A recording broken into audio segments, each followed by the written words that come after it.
What's going on, everybody? What's up? What's up?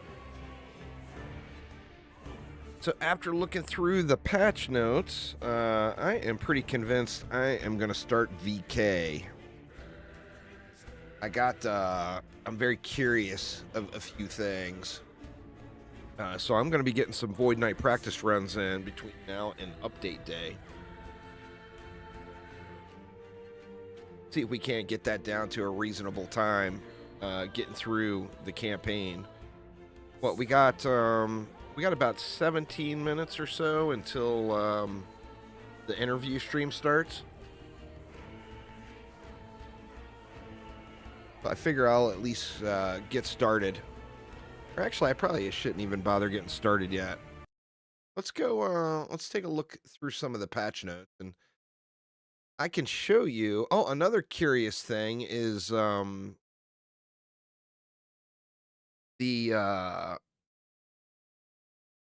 Last Epoch tools is already updated with all the new trees. Like the second the patch notes went live, so I'm assuming the devs reached out to them so we could do some, a little theory crafting in advance. But yeah, let's go ahead and take a look through some of these patch notes here. And let me just hop right down to Sentinel, as we all know that is my love. So let's get down to the Sentinel here.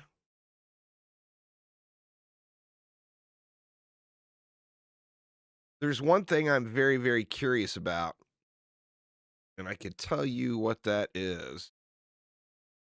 Get through all this stuff. I'm sure they're going to be going all over all that stuff on stream again.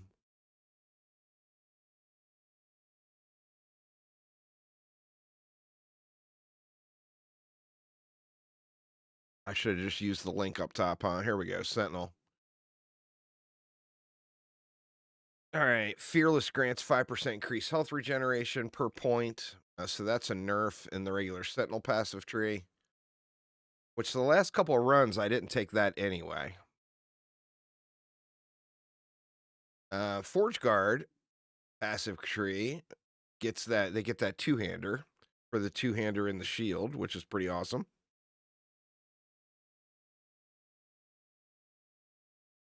Hop down to Void Knight real quick. All right, Temporal Corruption got moved to the Smite tree. Devouring Blade now grants 5% increased damage per point, so that was a nerf as well. Got some Leech in the mix now. World Eater now only requires 1 point in Devouring Blade, and this got cut in half. 0.5% of melee and Void Leech per point. So it used to be 1%. So a little bit of a Leech nerf for sure. Well, a pretty big one, really. But it was so crazy on the Sentinel being able to double dip on the melee and the Void damage anyway, which I don't think that is going to be. The Future Strike been removed. I'm wondering too if if we're going to be wanting to use some of the new stuff. Echoing Strikes now grants 4% time rot chance per point. Magician has a 4-point threshold that gives 50% time rot chance for echoed abilities. I'm very curious about time rot. There's lots of different ways to scale it with attack speed and everything, but the scaling seems really low compared to having the stacking, like the ignite or whatever. Seems very, very low. Now, volatile reversal is the thing I'm curious about. Right now, it's required in pretty much every build.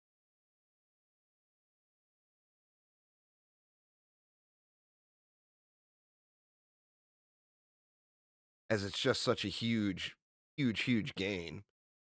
So this got completely reworked. Base functionality has been reworked. It's now a combo ability. The first cast jumps you forward in time to your target location and attacks in an area around you, you can recast it within 3 seconds to jump backwards in time to your original location and attack on arrival. Mana cost of 12, 6 second cooldown, which continues recovering while the recast is. I mean, I'm sure this will still be incredibly good, but I'm not sure I'm going to be able to or going to even want to work it in because one thing I definitely want to work in is devouring orbs. Devouring orbs now have a damaging aura that deals void damage over time to nearby enemies. Added damage applies to the aura at 100% effectiveness per second. What up, Phantom? Uh, Devour the Weak has been replaced with a new node, All Consuming. We're not going to be directly casting Devouring Orbs. Here's the thing I'm super, super curious about. Abyssal Rush's functionality has been replaced. While you are moving, will automatically instant cast Devouring Orb if it's not on cooldown and you have enough mana. That to me seems incredibly good because we're going to be able to add that in with Warpath, and the Devouring Orbs are going to be circling us anyway because that's a requirement to get to Abyssal Rush.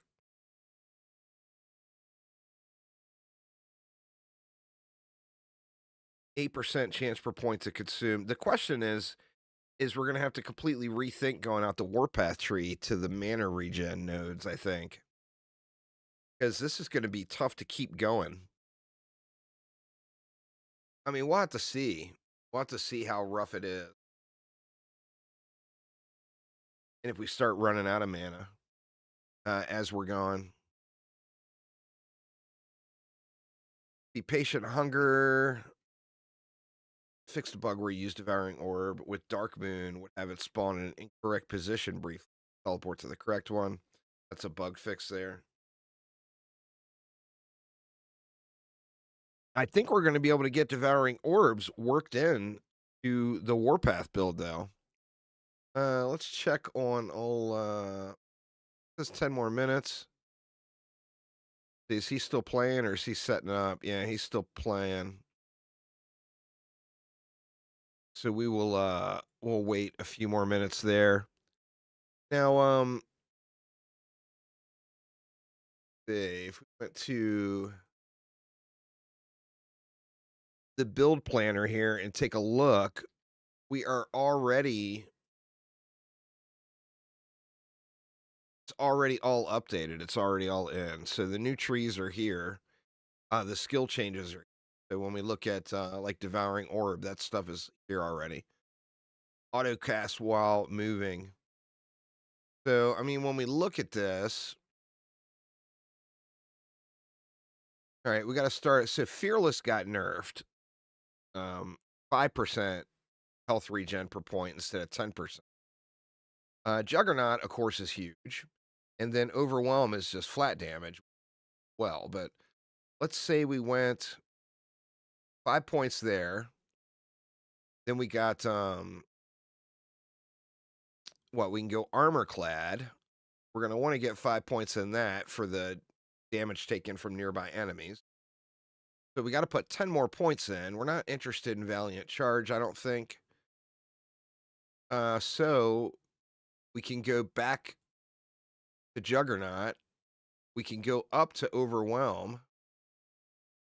Or we could take the flat damage here. We need 7 more points in. I mean, we could go. See, that's melee physical damage, but that's getting converted to void. I'm not sure if we want the flat. Early game, we might want the flat, and then long term, we want the percentage. But we got to go 7 more points before we can go Void Knight here. So we got our 20 points in. And then we go over to Void Knight and take a look. Let's just get some points in. That way we can get like Devouring Orb unlocked and stuff. We got some of the no-brainer stuff. We got the flat damage here. We're going to want to go into this. It only requires 1 point.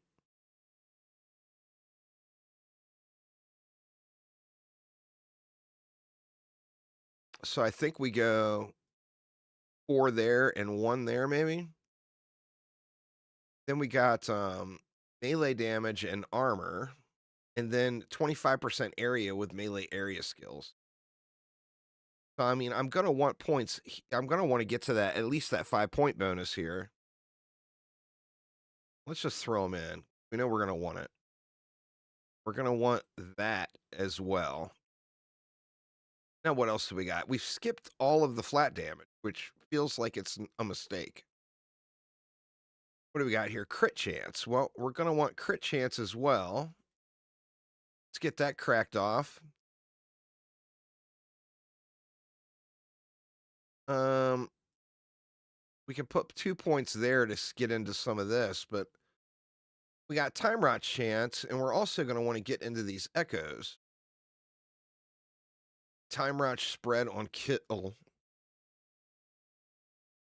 and then we got a 5-point bonus here. There's a lot of 5-point bonuses in there.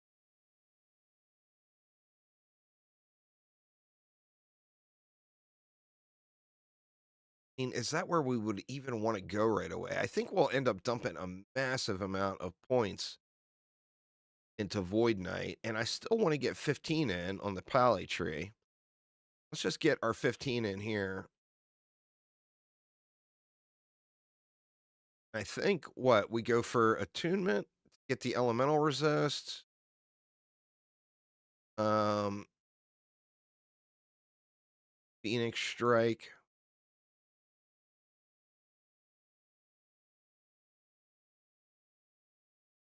I think we just go into the healing effectiveness. So we need 5 more points in to get Symbols of Hope. Blind Chance, spell damage with a shield. I think maybe we just put the 5 points here. That will unlock the symbol for us. Then we can get back to this Void Knight tree. All right. Got the flat damage here. Let's at least get out to where we can echo.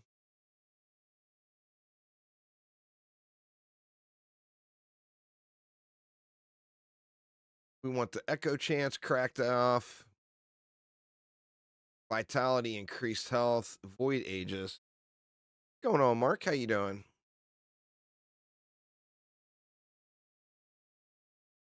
Got more increased area. We're gonna be able to make this warpath big. What's up, SciTech? How you doing, man?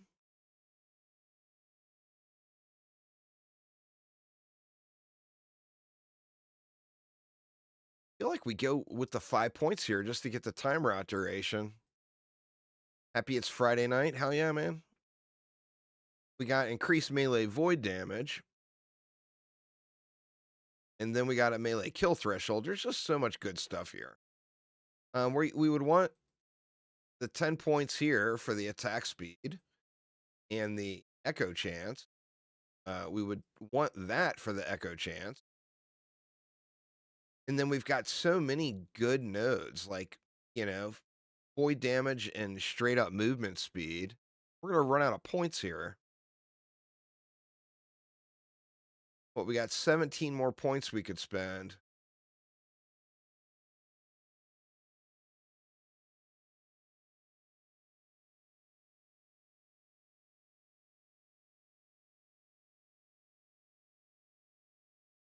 Gain mana when a skill echoes.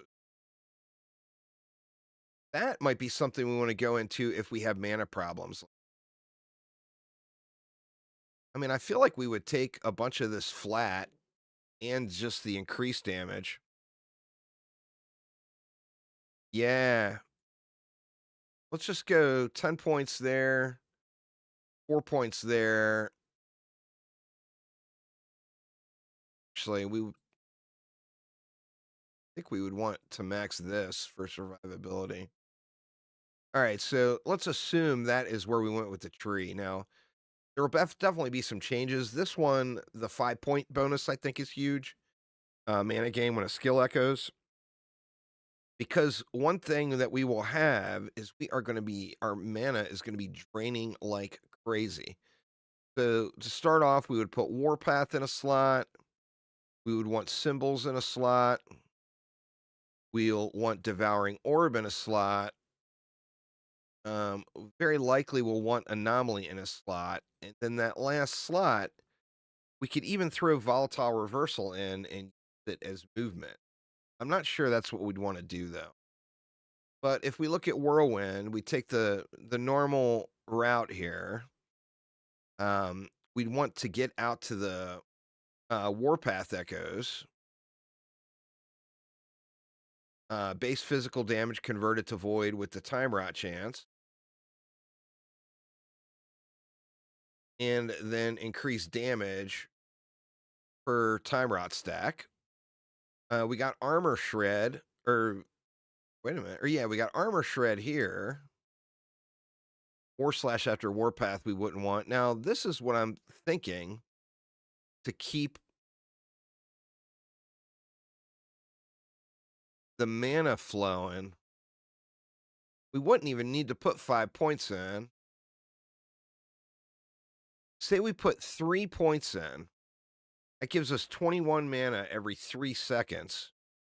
The Devouring Orb, by default, its cooldown is 4 seconds, and it costs 20 mana. But there's things in there that also will reduce the cooldown time. So, I mean, I'd feel like you'd have to put the 3 points here. Just because that's huge. Now, when we look at the Devouring Orbs, this is what we're going for. Auto cast while moving. So we know we want to go down to it. Over here, we've got whenever Abyssal Rush triggers, it has a chance to consume only 50% of Devouring Orb's cooldown and mana cost. So we want that. Check the time. Oh, it looks like it is time, actually. We'll get back to this after. Let's see if he has got things going yet here.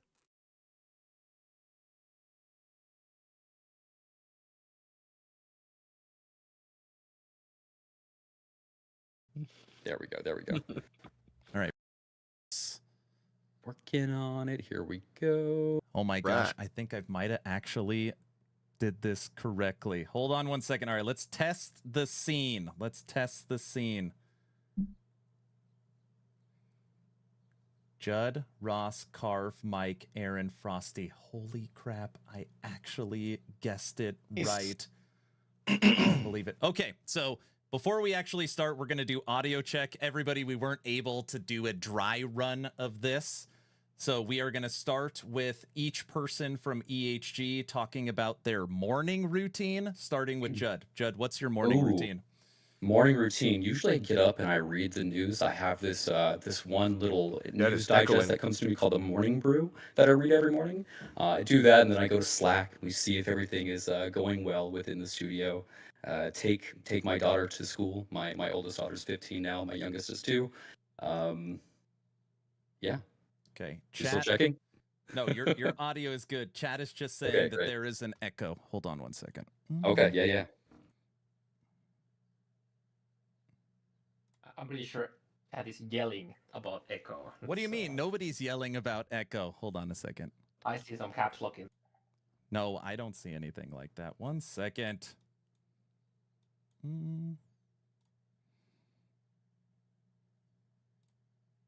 Frosty LaRue does some funny ass videos. Testing for echoes. All right. Still echoing.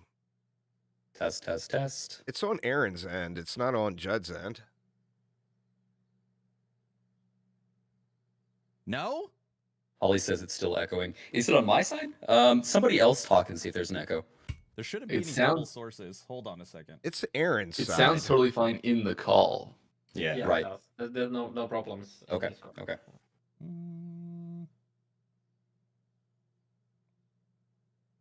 All right. Hold on a second. Gosh, guys, drive me crazy. All right. Let's do this. Kill.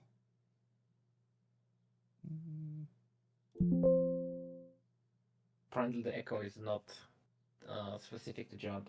I got it, I think. Yeah, you're listening something. I'm assuming you're using OBS. You probably got 2 audio inputs or 2 audio sources is what's happening. The nature camera, it's not the nature cam. Carve is still echoing. What about now? Or say something So Cedric. when I wake up to alarm, I usually sleep past it because I put it at like 9 a.m. but, like, Ellie is delayed again. Or yeah, still like okay. What in the world? Hold on. Car's alarm clock that does that whenever we have delays. It's Car's alarm clock. Must be OBS. Oh yes, of course.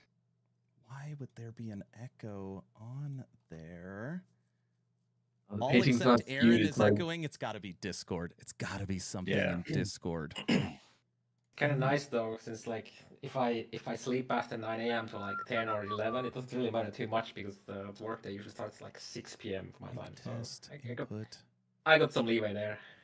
It's true. Quite a lot. I could switch this. Technical difficulties here. Headset. I knew we should have tested this beforehand. Always. It echoed Why would during you the not test patch it notes beforehand? Also, it's unbearable. All right, hold on, guys. Okay, hold on. I'm going to kill the scene. 1 second, guys. Pretty cool scene transition, though. It's not that bad. No. It's for sure. We definitely do not want an echo. Hold on a second. Let me go to the second scene. More ads. Okay, this was the scene. Hold on, guys. There's an echo here, right? Filters are used to place the Weaver's constructed realities into the echo web, which take form as OBS and are settings. called woven echoes. Okay, so this scene also has it without Discord. All right. So that means there's something in there. Double scene. I have literally...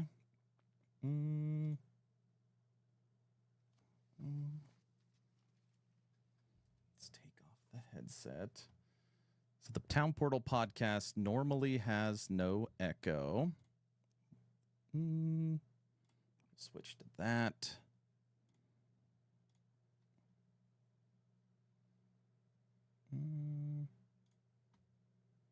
This is what I was literally saying it before stream. We're doing it live because we didn't get a chance to set it up. I blame Windows 8 or Windows 11. No, it's not Windows' fault. I said we're monitoring 6 cameras with 6 audio sources. Okay, so right now when I talk, it is echoing. Is that correct? Right now when I talk, it's echoing? No. Okay, so it's only when I play a video. Woven echoes are a new special itemized type of echoes, glimpses into the Weaver's new... Yes, okay. So it's the game source.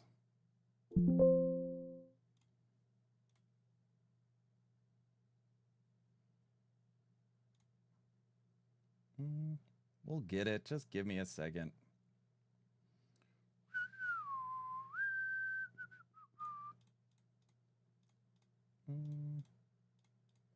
Well, can't say that I don't feel embarrassed. It's a freaking nightmare. Yeah. You just gotta test this stuff beforehand. Okay. Every time. world you that know? introduce a lot of exciting new content and rewards to Last Epoch's No, I'm not rebooting it. endgame. These Still? Okay. You can't just use your settings every time and expect it to work. Okay. So I'm checking why this scene. Why would this scene drop from enemies within tombs and cemeteries and can be purchased from the Woven faction NPC, Mask. Woven Echoes will provide new challenges and objectives, such as access to brand new bosses like the Draw Queen and Ignixoros the Antipode Dragon, or enhanced versions of existing bosses like Majasa with new abilities, and even an Uber version of the pinnacle boss Aberon. Wait, you're saying there's now an echo on the main scene? We just watched this video. Turn the volume down. Introduced in Season 1. But beware, defeating Uber Aberoth is only accomplishable by the most skilled players and powerful characters in Atera. You're gonna need to play the There meta are for many old Uber powerful rewards Aberoth. tied to Woven Echoes, such as unique It sounds bad.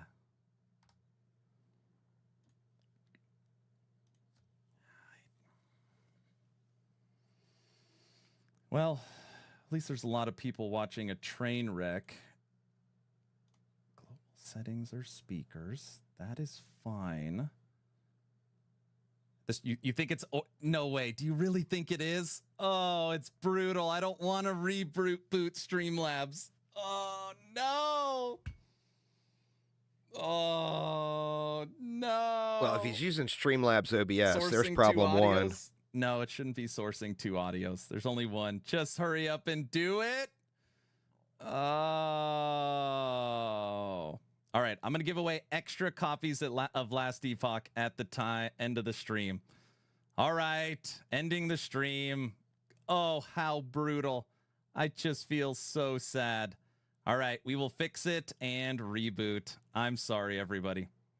Oof. I'm sorry. Uninstall PO2. Stop it. Stop it. All right. I don't know if this is going to come back. I'll leave the audio on just in case it does. Well, let's pop back over to the planner here. And anyway, this is what we're going for. Auto cast while moving. We get consume only half. There's a 32% chance that it will consume half of the cooldown and half of the mana cost. Now, this will be good for getting more of the devouring orbs out, but consuming half of the cooldown also means we're going to be using even more mana. So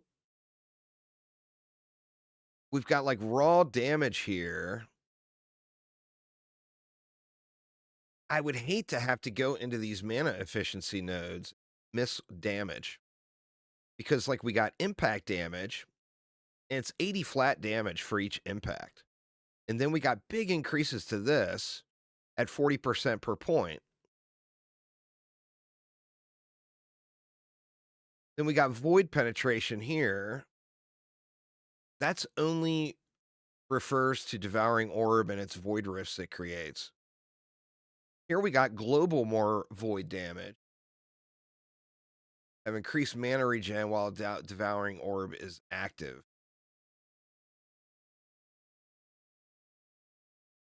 Yeah, gonna have to test it out and see. The good news is where we would add or remove points is this node right here. And ideally, we get to a point where we don't need that node at all. And then that allows us to take more damage. You know? You can get a bigger area effect there. I mean, there's lots of other good stuff. There's flat damage here. And a lot of it. 5 points per point of flat damage. So, I mean, in a perfect world, we actually might not even take those and go into armor strip. And then we'd put our extra, at a minimum, 1 point for our sentinel relic. We would have a minimum of 1 here. In all reality, we would have 5 more because we'd have +4 warpath on our chest. In fact, let's just get a chest in that's got that, and we'll get Code of the Erased. We would be using that. That's +1. And then we would want a chest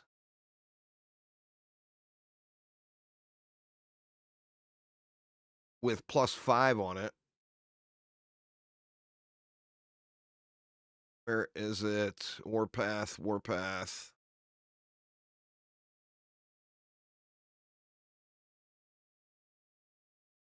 Oh, wow, the new shit is here too. Oh my God, man. Everything is here, it looks like. Is Warpath a suffix? Not a suffix.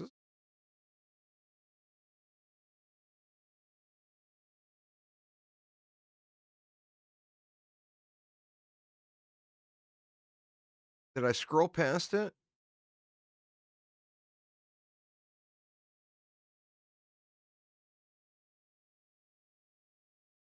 Oh, yeah, search at the top. Good call. Level of Warpath. We're going to dream that we've got the +4 on that. Sorry, so we got our points here. Now we can go back in and look at Warpath, and then, we can get more armor shred here. This flat melee damage is going to be getting converted to void damage anyway. So, that's going to give us armor shred and flat um, melee damage. We'd be most likely until we get two good one-handers, which is going to require Aberoth, because you want that Aberoth scepter. We wouldn't go into this, I don't believe. But we got quality of life points here.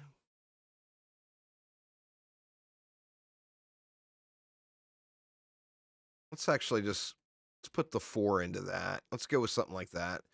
So then if we go back at Devouring Orb and look, Devouring Orb does more damage, and the draw here is the rotates at a greater distance. What up, Deuce? I feel like you go with that. Leaves us 8 more points. This collision damage could end up being huge.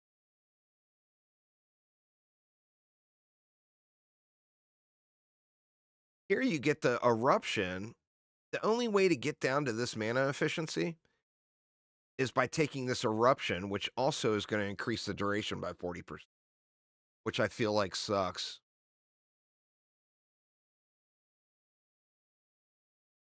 Like if we went raw, just look at raw damage. That would leave 3 more points.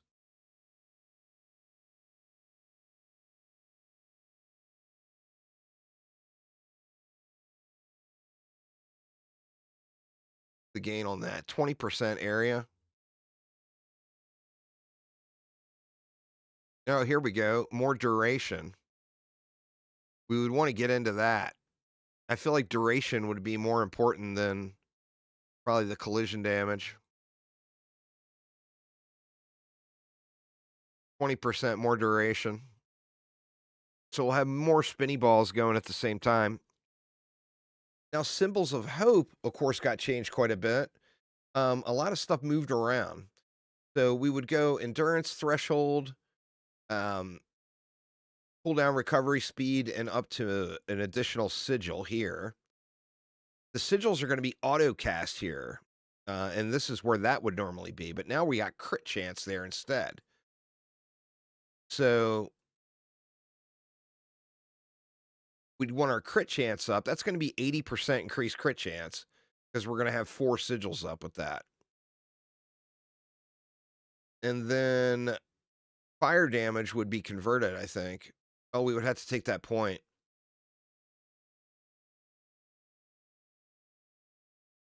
Another raw damage multiplier. I mean, this is only 1 flat damage per point. I don't think that's quite as worth.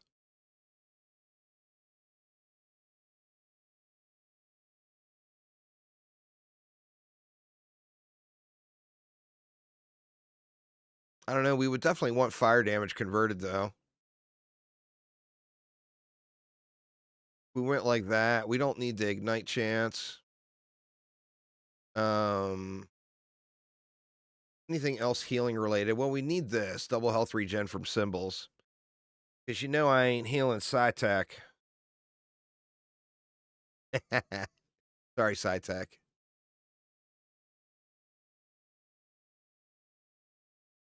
Oh, and then here we got the gain rate,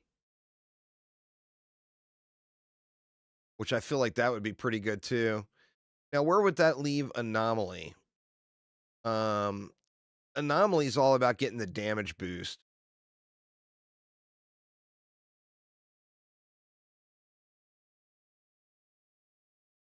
We want the instant cast. The duration wouldn't be bad, but I feel like I want to get the time rot chance. Or here we go. The void penetration with time rot, maybe.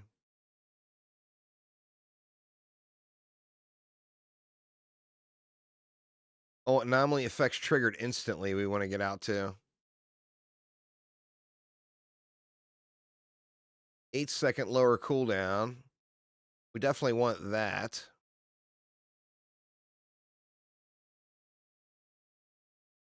Oh, we want the time bubble too.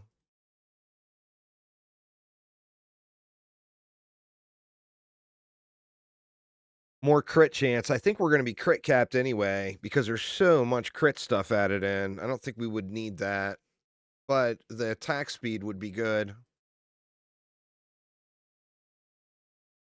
I still got 10 more points. Health leech, cooldown recovery. We don't want to cast on me. The time bubble effects might be worth. That leaves 6 more points still.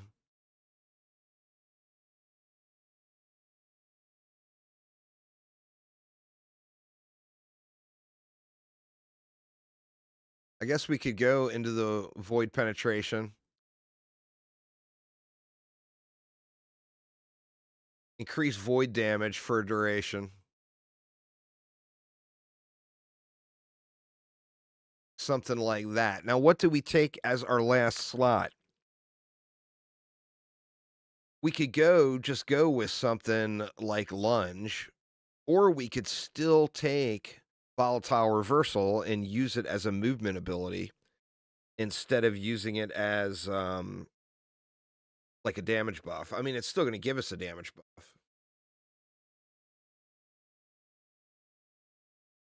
We got healing hands in there. The problem with healing hands with the auto proc though is you have to stop. It only casts once. Like it's snapshot when you start spinning. So you have to stop spinning and start again to get another healing hands cast. And they've got it set up where there's a little bit of a delay in the start and stop, so it doesn't make it easy to macro. Like if it was Diablo 4, you get the benefit from stopping and starting your whirlwind. You would just macro your right click to spam. And instead of being one fluid motion, it'd be like stuttering whirlwinds, but it wouldn't affect your movement at all. We can't really do that in Last Epoch. Not that I've tried or anything, but I've tried. And then we've even got like Shield Rush is always awesome. A lot of people like using Rebuke, but I'm thinking we still go Volatile Reversal. And we just use it more as a movement ability.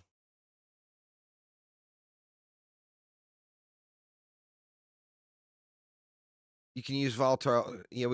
I wouldn't be as concerned with the second combo ability. I would want the dash in and the damage boot. Or here we go, second combo removed. But the melee attack deals more damage, and volatile reversal deals damage in a larger area. I mean, we'll have to look at that because I might want it to be an option.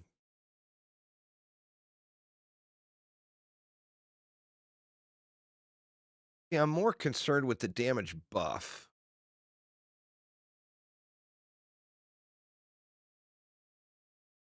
Or the debuff, I should say.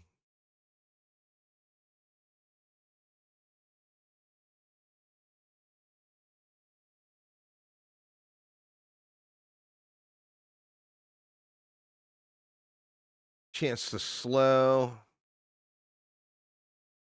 That's jumping backwards. Guaranteed echo. That sounds pretty good.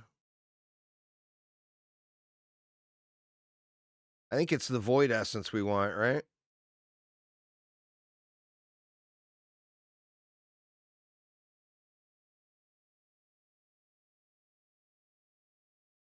Melee attack deals more damage, and volatile reversal deals damage in a larger area. Where is the buff related stuff?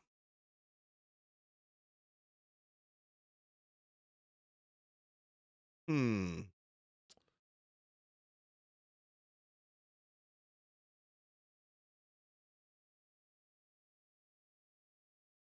See, this is all about volatile reversals damage, which it does do damage, but it doesn't do much. You always use it more for the buff than the damage it does. We got haste.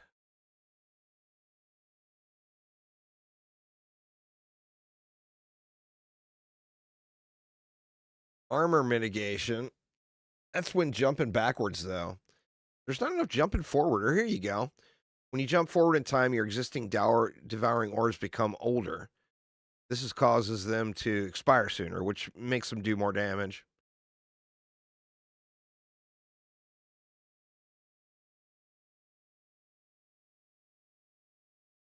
I'm not sure that's what we would want to take. Ooh, well, they're already going to be circling me. So we wouldn't need that at all. I'm not sure what we would go into with volatile reversal or if we even take it. Now, if we could find a way to take more points in the pally tree.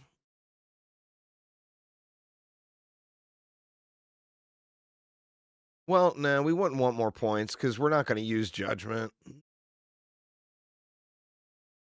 We've got everything unlocked there.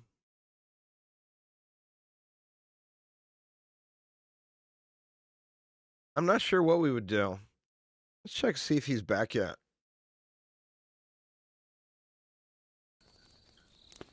Oh. Looks like he's doing some testing, maybe.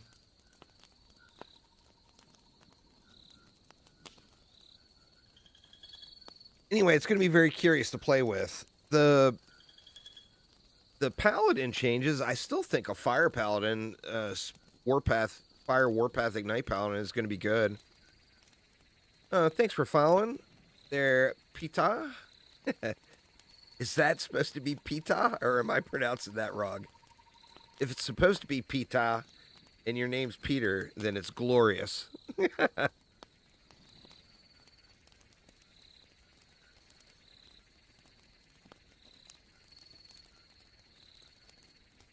Let's see.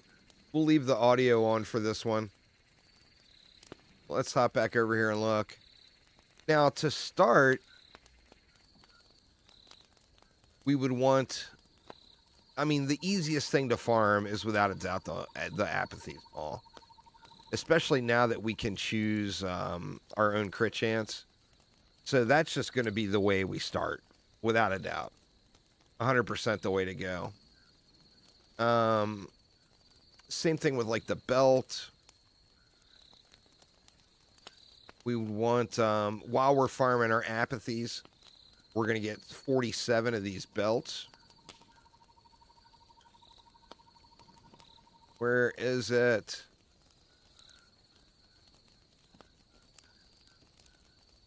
Shattered Chains.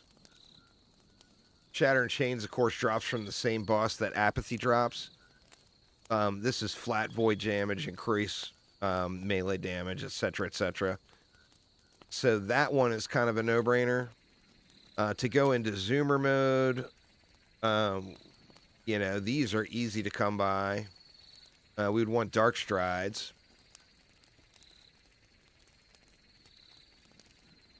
Increase movement speed per added melee void damage. I mean, you just complete Zoomer mode with that. Because remember, we've got like plus 120 void melee damage just on that one axe alone. So, I mean, that's what gets you flying. For rings, it's the same thing. I mean, we may end up being like super heavy uniques. But you've just got really, really good stuff that's hard to turn down. Where are we?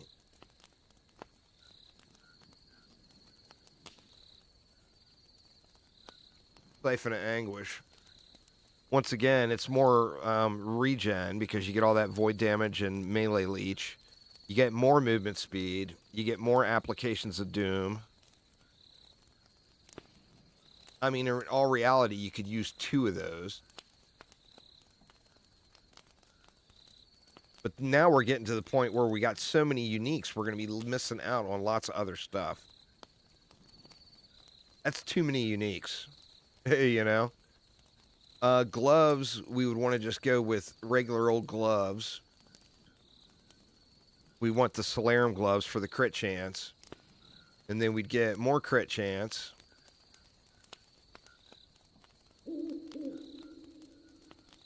Could probably go just with strength. Or we'd want attack speed. Then we'd probably want frailty. We'd want armor shred. And then we can throw a low tier sealed affix on that would be no problem to get. Something like, well, I mean, we could just throw strength on it. Or health. It's a low amount for health.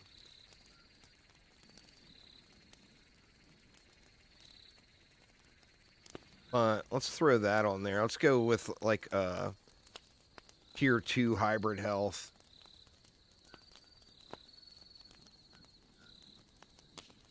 And then for a helmet, same thing. There is an incredible unique, but are we going to want to use it because we're using too many uniques? And that's peak of the mountain. I mean, we may not need this massive critical strike chance. May not need that. But I feel like now we've got so many uniques. I mean, we're just wrecking everything. Where are our resists at this point?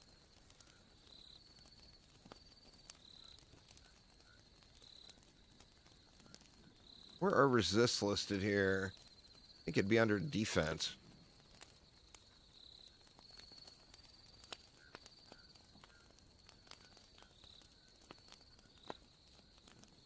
Other? No. Oh, here they are. Yeah, our resists are all bricked. So once again, the only way to fix this... Well, one... If we could get enough mana regen going through other sources... Where we didn't have to take that... I mean, that's 30% right there. So, just that alone... Actually, it's not... Or yeah, that alone is a step, but... Like, the only true fix there... would be, once again, another unique. And, you know... I mean, that's just too many uniques. You're missing out on so many affixes... having that many uniques. You know, I feel like you'd have to get rid of at least one of these rings... and go with a non-unique ring.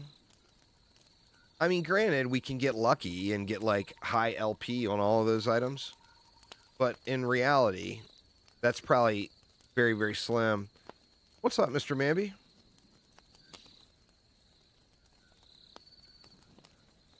What ring would we want?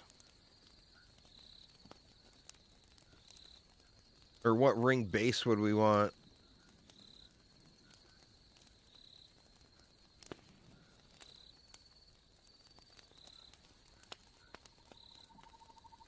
Crit strike chance, probably.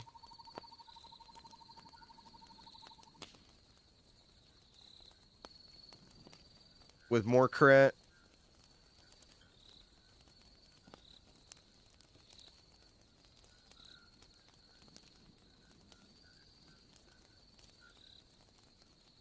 We need to get some, we would want to get some strength stacking in.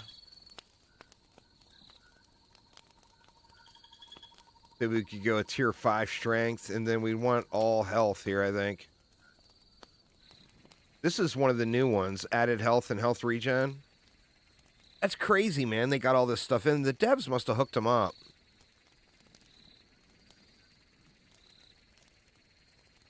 With all this data, for them to update it that quick.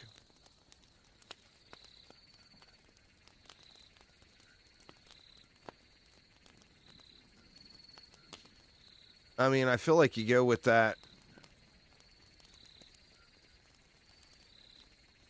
Or actually, no, you wouldn't take that one because our health regen is going to be disabled. We'd want another... You'd think we would want another health on there.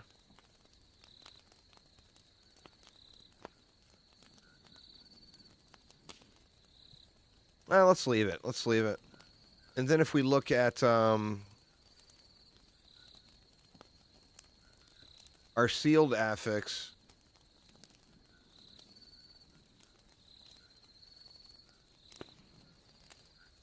I mean, we got no critical strike avoidance yet.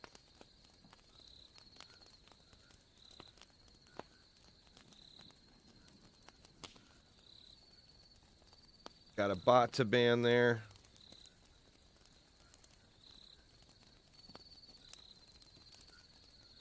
I mean, what would we even want for our last, or for our, wait a minute. Did I not get to or do I not have 2 prefixes? We got crit and we got strength.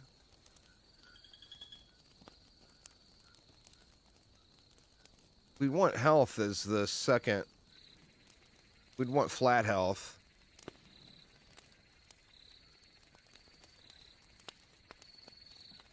And then for the sealed,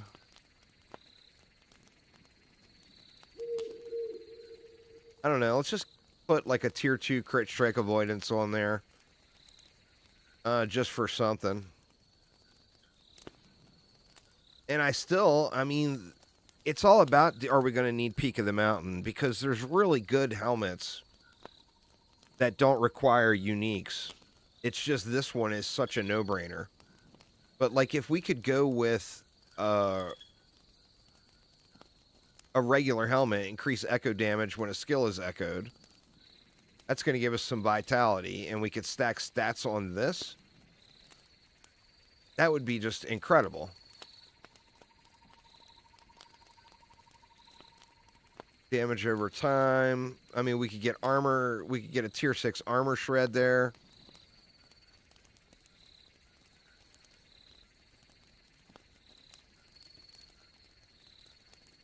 Increase echo damage.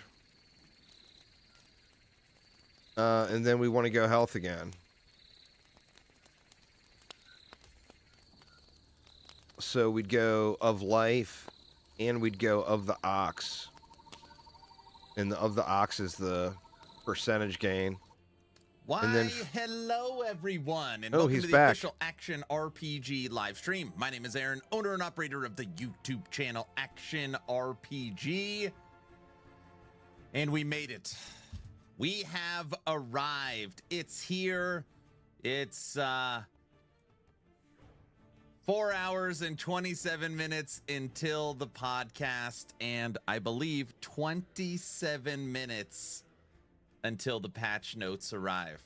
Wait a minute, Now, what is this? I don't know if you saw the communication yesterday. Oh, this is an old. The patch notes. Let me say. He doesn't have it up yet. Huh. All right, he's still not up yet. I thought that was it. That was a replay of his old stream from earlier. So we'll have to just keep refreshing. And see when he goes live again. So anyway, back to this helmet. Where were we? Sealed affix. I mean, we can throw anything on there for the sealed, I think.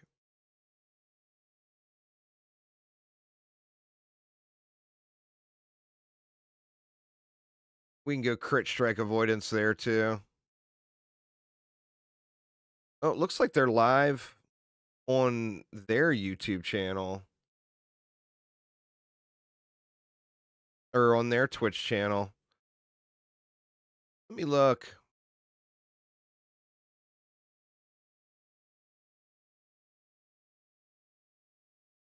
Free podcast stream.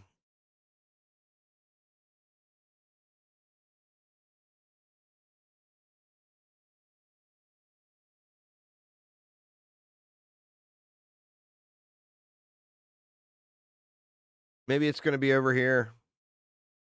We'll let that one sit.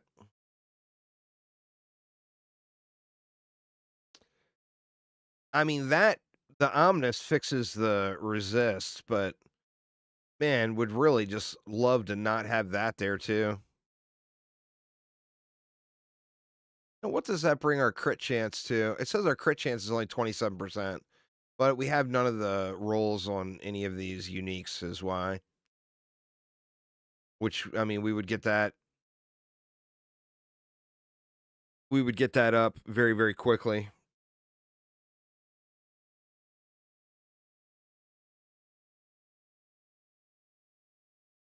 That Uber Aberoth amulet looks super cool, huh?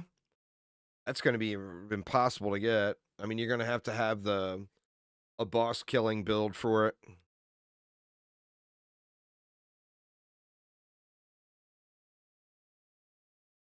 Not sure if ballistas would be the way.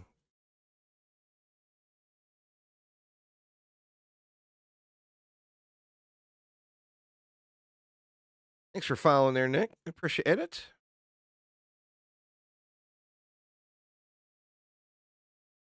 They're still live.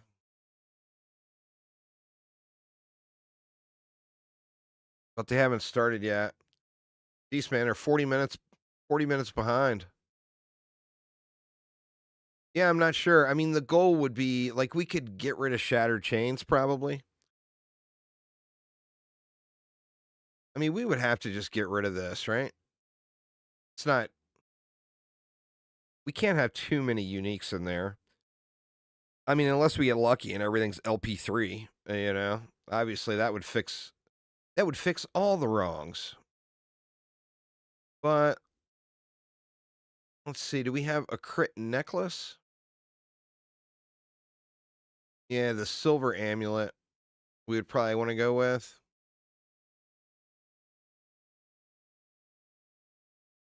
Critical strike. Crit strike multiplier. I think we got enough frailty.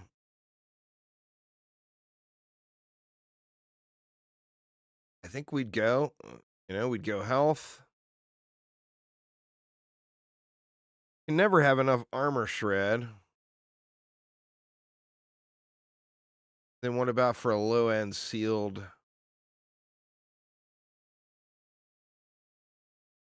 I mean, damage while channeling, that's a flat percentage multiplier of anything. That's not a terrible thing.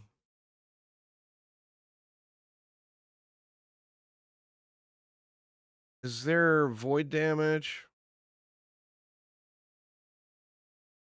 There is. Only goes up to 25%, but say we had something like that, that's going to completely brick the resists. Yeah, all the resists are bricked.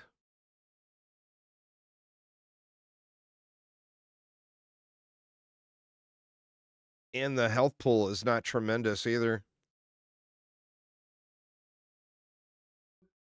All right, here we go. We're going live. We All are going to right. switch over to Aaron's stream.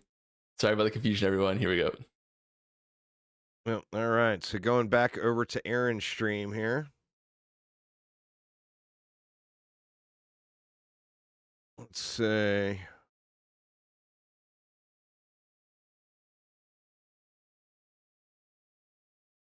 It's the Last Epoch stream. Not subscribed? Huh, maybe I'm not subscribed to Aaron. Seems odd. Here we go, Aaron. There you are. You are now subscribed. All right. He's not live yet, but it should be up at any moment here.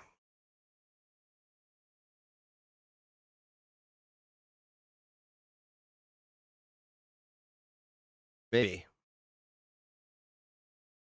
We'll keep refreshing.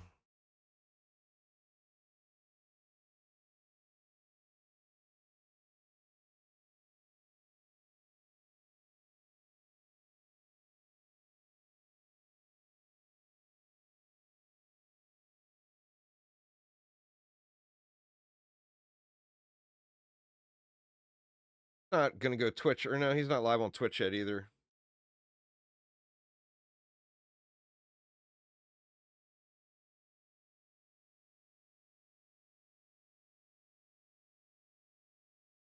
Oh, there he goes.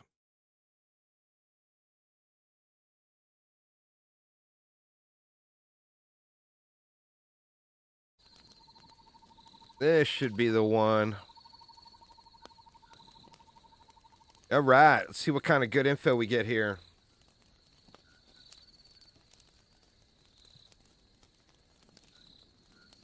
I tell you what, while this is counting down, I'm going to go grab a drink real quick and use the little boy's room. So give me just a sec, y'all. I'll be right back. Chat got some good memes.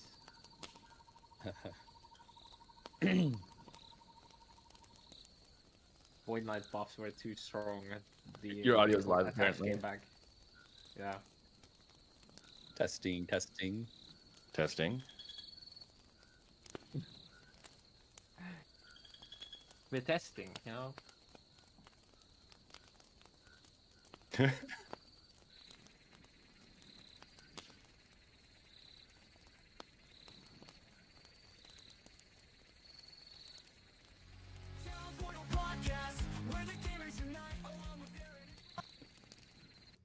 Why, hello everyone, and welcome to episode 10 of the Town Portal podcast.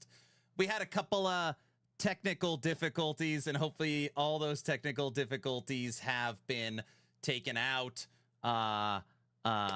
Hopefully we're gonna have a great show for everyone. I'm sorry, what a nightmare.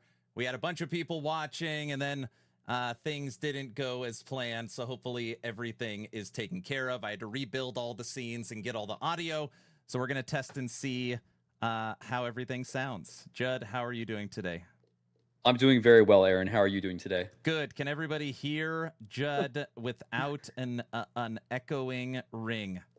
Hello. Fixed. Perfect. Oh, nice, Great. nice. Grand, Hey. lovely, amazing. Hey, listen. This is a quick fix, right? Yeah, it was a really quick fix. I only had to restart my computer twice, rebuild 4 different scenes, get all the cameras set up, get the audio set up, get the name tag set up, then retest it, then reboot the scene. It only took a few seconds to get it going. Mike, can you tell me about your morning routine, sir, so I could test your audio? Yeah, my morning routine is very boring. I roll out of bed and have a snack and turn on my computer. That's about it. What about for breakfast? What do you eat for breakfast? I get these like little things called Aussie Bites. And they're like, I don't know. There's like grains and seeds and stuff in them, and they're delicious. And I Okay. have a little protein shake. That sounds good. I like your shirt, too. Everyone's going to want one of those. Carve, talk to me about your morning routine. I don't roll out of bed before I, stay there for at least a half an hour after waking up because I just can't get myself up. So you would say you're more of a night person? I mean, it's like almost midnight right now for me. Yeah, I would say so. Yeah. Okay, that's fair. It's like 1 a.m. when I go to sleep usually after a workday. So yeah. Ross, what about your morning routine? Well, at the moment, my routine is waking up at 1 p.m. because of time zones. And at the moment, it's very sunny in Scotland. So at the moment, I wake up, go to the beach. Oh, man, a lot of relax, then remote come back and employees. start I didn't working. realize that. You wait a second. You wake up and go to the beach every day? Well, at the Nice. moment, yeah, like you need to take when there's good weather over here, you need to take advantage of it because there's not that much. So yeah, that's what I'm doing at the moment. Okay, that is fair. Frosty, how are you doing, good sir? I'm good. I wake up 3 a.m. Scotland time, go out, get my paper, come back in, put my pants on, get ready for work. You know, typical morning routine. Just the normal stuff? Yeah, Okay, well, awesome. I'm too Audio is- loud. You're a bit Rusty's loud? too loud. I got you. I don't know. One person said I'm loud, so yeah. You're a little loud. I got you. Well, all right, testing. 1, Okay. 2, 3. Gentlemen, I think we are officially good to go. All right. Hello, everybody, and welcome to episode 10 of the Town Portal podcast. I'm so excited today to have Judd, Mike, Ross, and Carve with us. This is the last tour of the Erased podcast. And again, I apologize for the technical difficulties. Today, we're going to be talking about all things season 2, Tombs of the Erased, and maybe a little of the Beyond. Today, EHG might have broken a record with releasing 100 pages of patch notes, which is absolutely insane. I think we made it through like 1/3 4 hours leading into this podcast, which is very, very cool. So we're going to be discussing that today. Frosty, why don't you say hello to everyone, sir, and do some introductions? All right. This is the most people we've had on at once, so maybe I might lose breath here, but thanks, Aaron.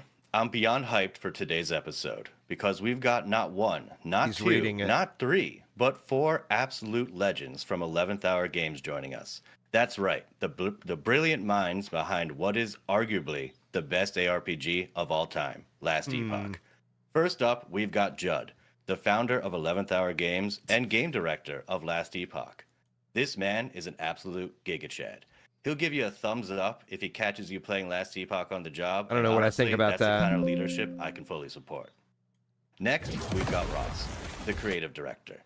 He's the hero secretly pushing for your favorite specs to get massive buffs, all while allegedly rescuing puppies. Might not in be his able to spare do time. anything live. He's When we have clearly then reading we have off of a Mike, the script. senior technical game designer, Twitch streamer, and the proud holder of the best beer title 3 years running. Honestly, wow. dude, I'm jealous. And last but not least, Carve, the man, the myth, the legend, a game designer who's been leaking so many exciting features from this upcoming patch. We're honestly just pumped to hear what you've got in store for us today. It is an absolute honor having you all I here. have never once Please read say hi anything and off of a introduce script yourselves in case I missed for a live anything. stream. Yeah, hey everybody. My name is Judd Kobler. I'm the game director for Last Epoch and founder of 11th Hour Games. Really excited to chat with everybody today about the upcoming Season 2 release. Hello, I'm Ross, creative director at EHG. I've been working in the game since I think the 0.7 series of patches, mostly just because I wanted to help out at that time, but then I officially joined later. I think it was 2022, something like that. I've worked on the design and front end of most of the game systems over the years. Hello, I'm Mike. I'm a technical designer here, and yeah, been around most of the time. Not quite since the very start, but pretty close. Yeah, it's just thrilled about this new patch. It's always fun. I'm a big fan of patch day, and it's fast approaching. Hi, I'm Carve, or I guess some people call me Ilkka, but nobody at the work, nobody can pronounce the name. And I'm just a nerd who apparently is worth listening to, I guess. Very, very cool. Well, thank you guys for joining us today and give us the opportunity to share everything that's coming. We thought we would just rip the Band-Aid off with the first question. This is a question that's asked, or I guess more if it's a statement. There's a lot of buzz around Season 2. It's been 9 months in the waiting for this highly anticipated update. And we know that unfortunately, maybe in the past, EHG has suffered with some server problems. So knowing that there might be 100, 200, 300 people in my chat think you're going to have 500,000 concurrent players. We just kind of wanted to start with how servers are feeling, how confident is EHG with the amount of players that likely will be coming, and just see what you guys have done to plan for servers. Yeah, our backend team is feeling really good. We've continued to improve our backend infrastructure since the launch of 1.0. You know, now we're doing this with live data and real scenarios, and that's allowed us to fortify these things under actual conditions that we'll see in the wild. We've done things like we've improved our monitoring capabilities, we've reduced our server memory spikes, we've reduced the weight of servers just in general, and this, of course, we've also done a lot of stress testing and other things like scaling speed, ancillary service fail state mitigations, etc. And so, you know, and if anything does go awry with the servers at the launch of Season 2, we're all going to be at our battle stations ready to fix things very quickly. But yeah, feeling good in that regard. Okay, so no one's taken off to play Last Epoch the day There's of no Last vacations Epoch. right now on the 17th. We'll all be playing and sitting there and monitoring things very closely. So yeah, we'll be joining you guys on launch. All right, great. So I've been seeing a lot of your promotional materials, the videos. Is it me, or is it looking a lot better graphically in this new season? Have you guys done any changes? What have you done? And is this something you're going to be continuing to do going forward? Yeah. There's extensive updates in this regard. We do suspect that these will be noticeable.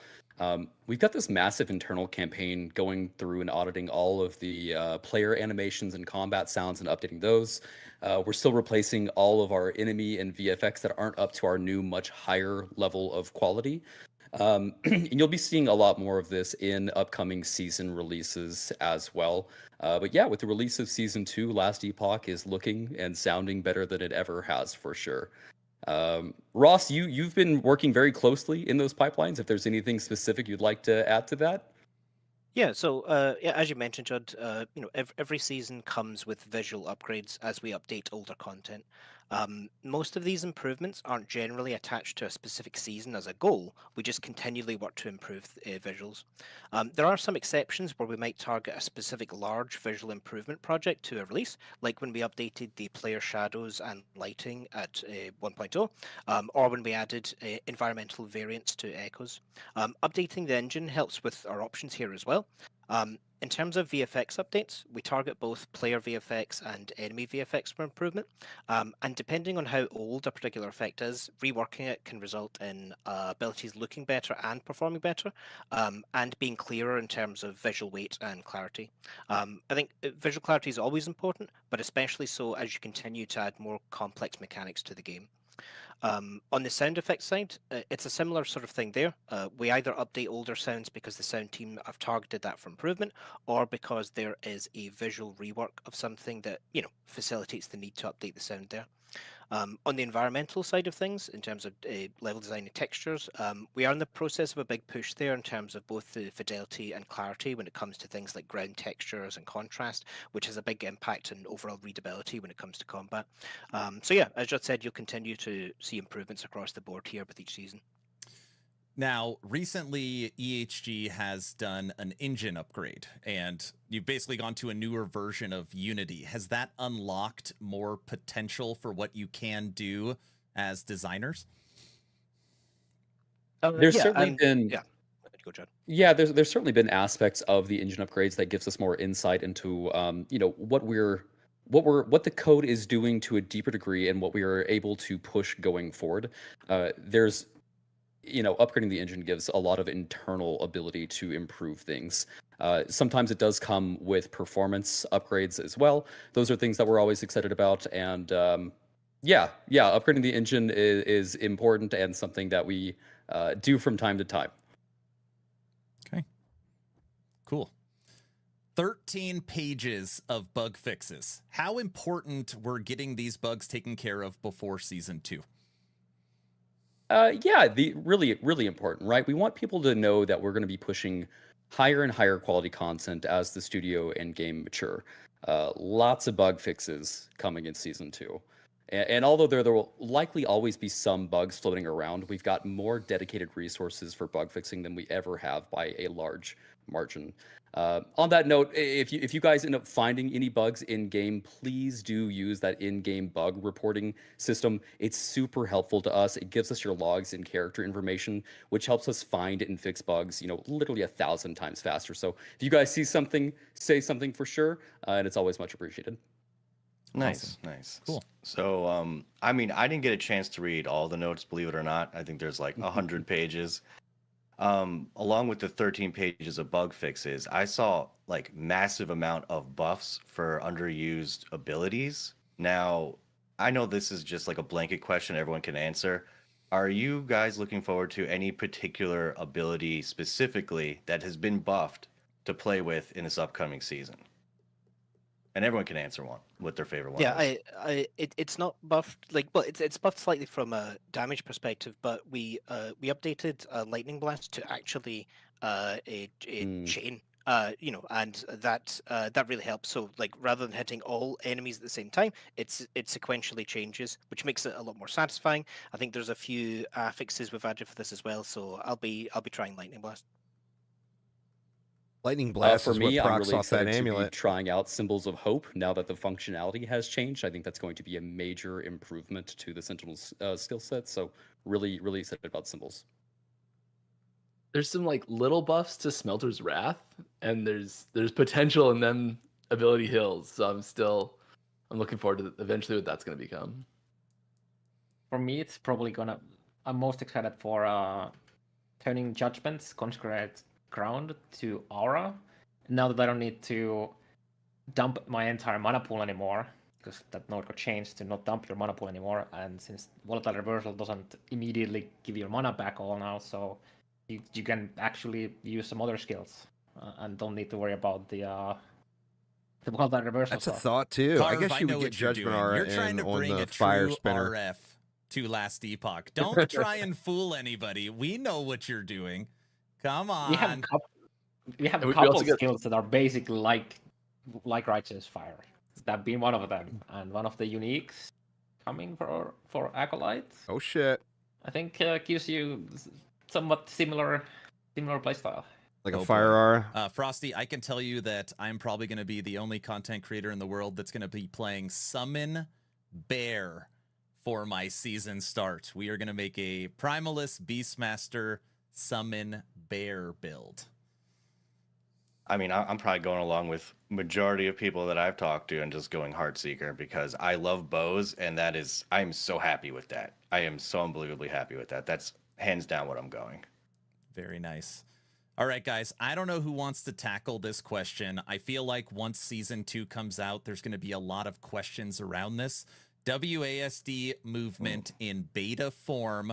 What's the future of WASD in Last Epoch? Potential strafing, using right thumbstick to shoot as you move backwards. What's the kind of future vision of WASD? Yeah, I can answer this one here. There's a lot on the table and a lot up in the air still. What it's going to look like at the very end of the line of like when do we take that beta tag off of the feature type thing? It's such a feel dependent thing. So we need to make sure that the changes that we're making are things that feel good and things that feel good in Last Epoch specifically. So there's so many abilities that interact differently with this type of like input movement. And actually adding in active strafing to abilities is a huge power spike to a lot of situations. And so like it's on the table, but it is not guaranteed. So we are going to be testing things out and seeing what feels best. There's also like a lot of animation requirements for doing that, and we do have some new tools from animations coming down the pipe that are really big upgrades for the visual fidelity and also just how they feel in game when you're using them. It's going to help us make this feel a lot better going forward once we do get that beta tag off. On a Frost Yeah, a Designer lot of side. people are going to be super excited there's about there's a level WASD. design aspect to this too as well, where you need to, we need to adjust areas to feel good with WASD as well. We're doing that for all of the new areas that we're creating, so tombs and cemeteries, and in future seasons. But we will need to revisit some specific areas in the campaign and in Monolith as well to ensure that the level is laid out to work well with WASD. Nice. Cool. I just got to get this out of the way first. This is a massive, massive patch, massive season. There's so much being added. Is everything that's being added now going to be permanent and also available for legacy servers? Yeah, everything that we're adding right now is permanent content. We think it's very important to make sure that the game is stacked with fun content. And when we released 1.0, we didn't quite have enough to start to introduce temporary mechanics. Introducing temporary mechanics or systems with seasonal releases is likely something we'll do because there is large benefit to doing that. You can release something, have it tested, see what sentiment is like, and you don't have any commitment to keeping it in the game, or if people don't like it, you could of course pull it. So it is likely something that we end up doing long term, but right now, all of the content coming into the game is intended to be permanent, yeah. Okay, great. I think there's one exception. This isn't anything to do with actual content. It's just that the chat announcements, the seasonal chat announcements, do not happen in Legacy. So there's one different thing. Yes. Here.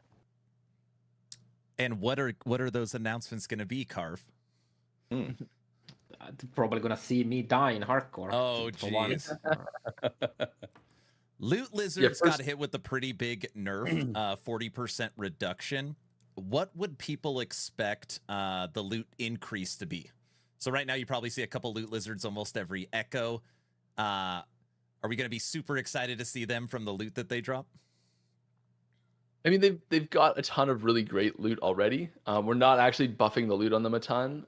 There's a lot of new methods for you to get access to loot lizards. So you can spawn them in your echo webs through the Weaver tree. You can also there's the scale charm as well. So there's lots of new ways, and there's definitely not a bunch of pings happening right now. It's distracting me or anything.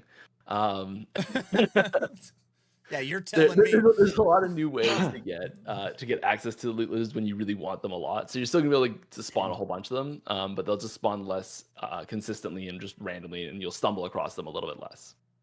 Yeah, Nice. one big point of feedback was that the loot lizards were like extremely saturated in campaign.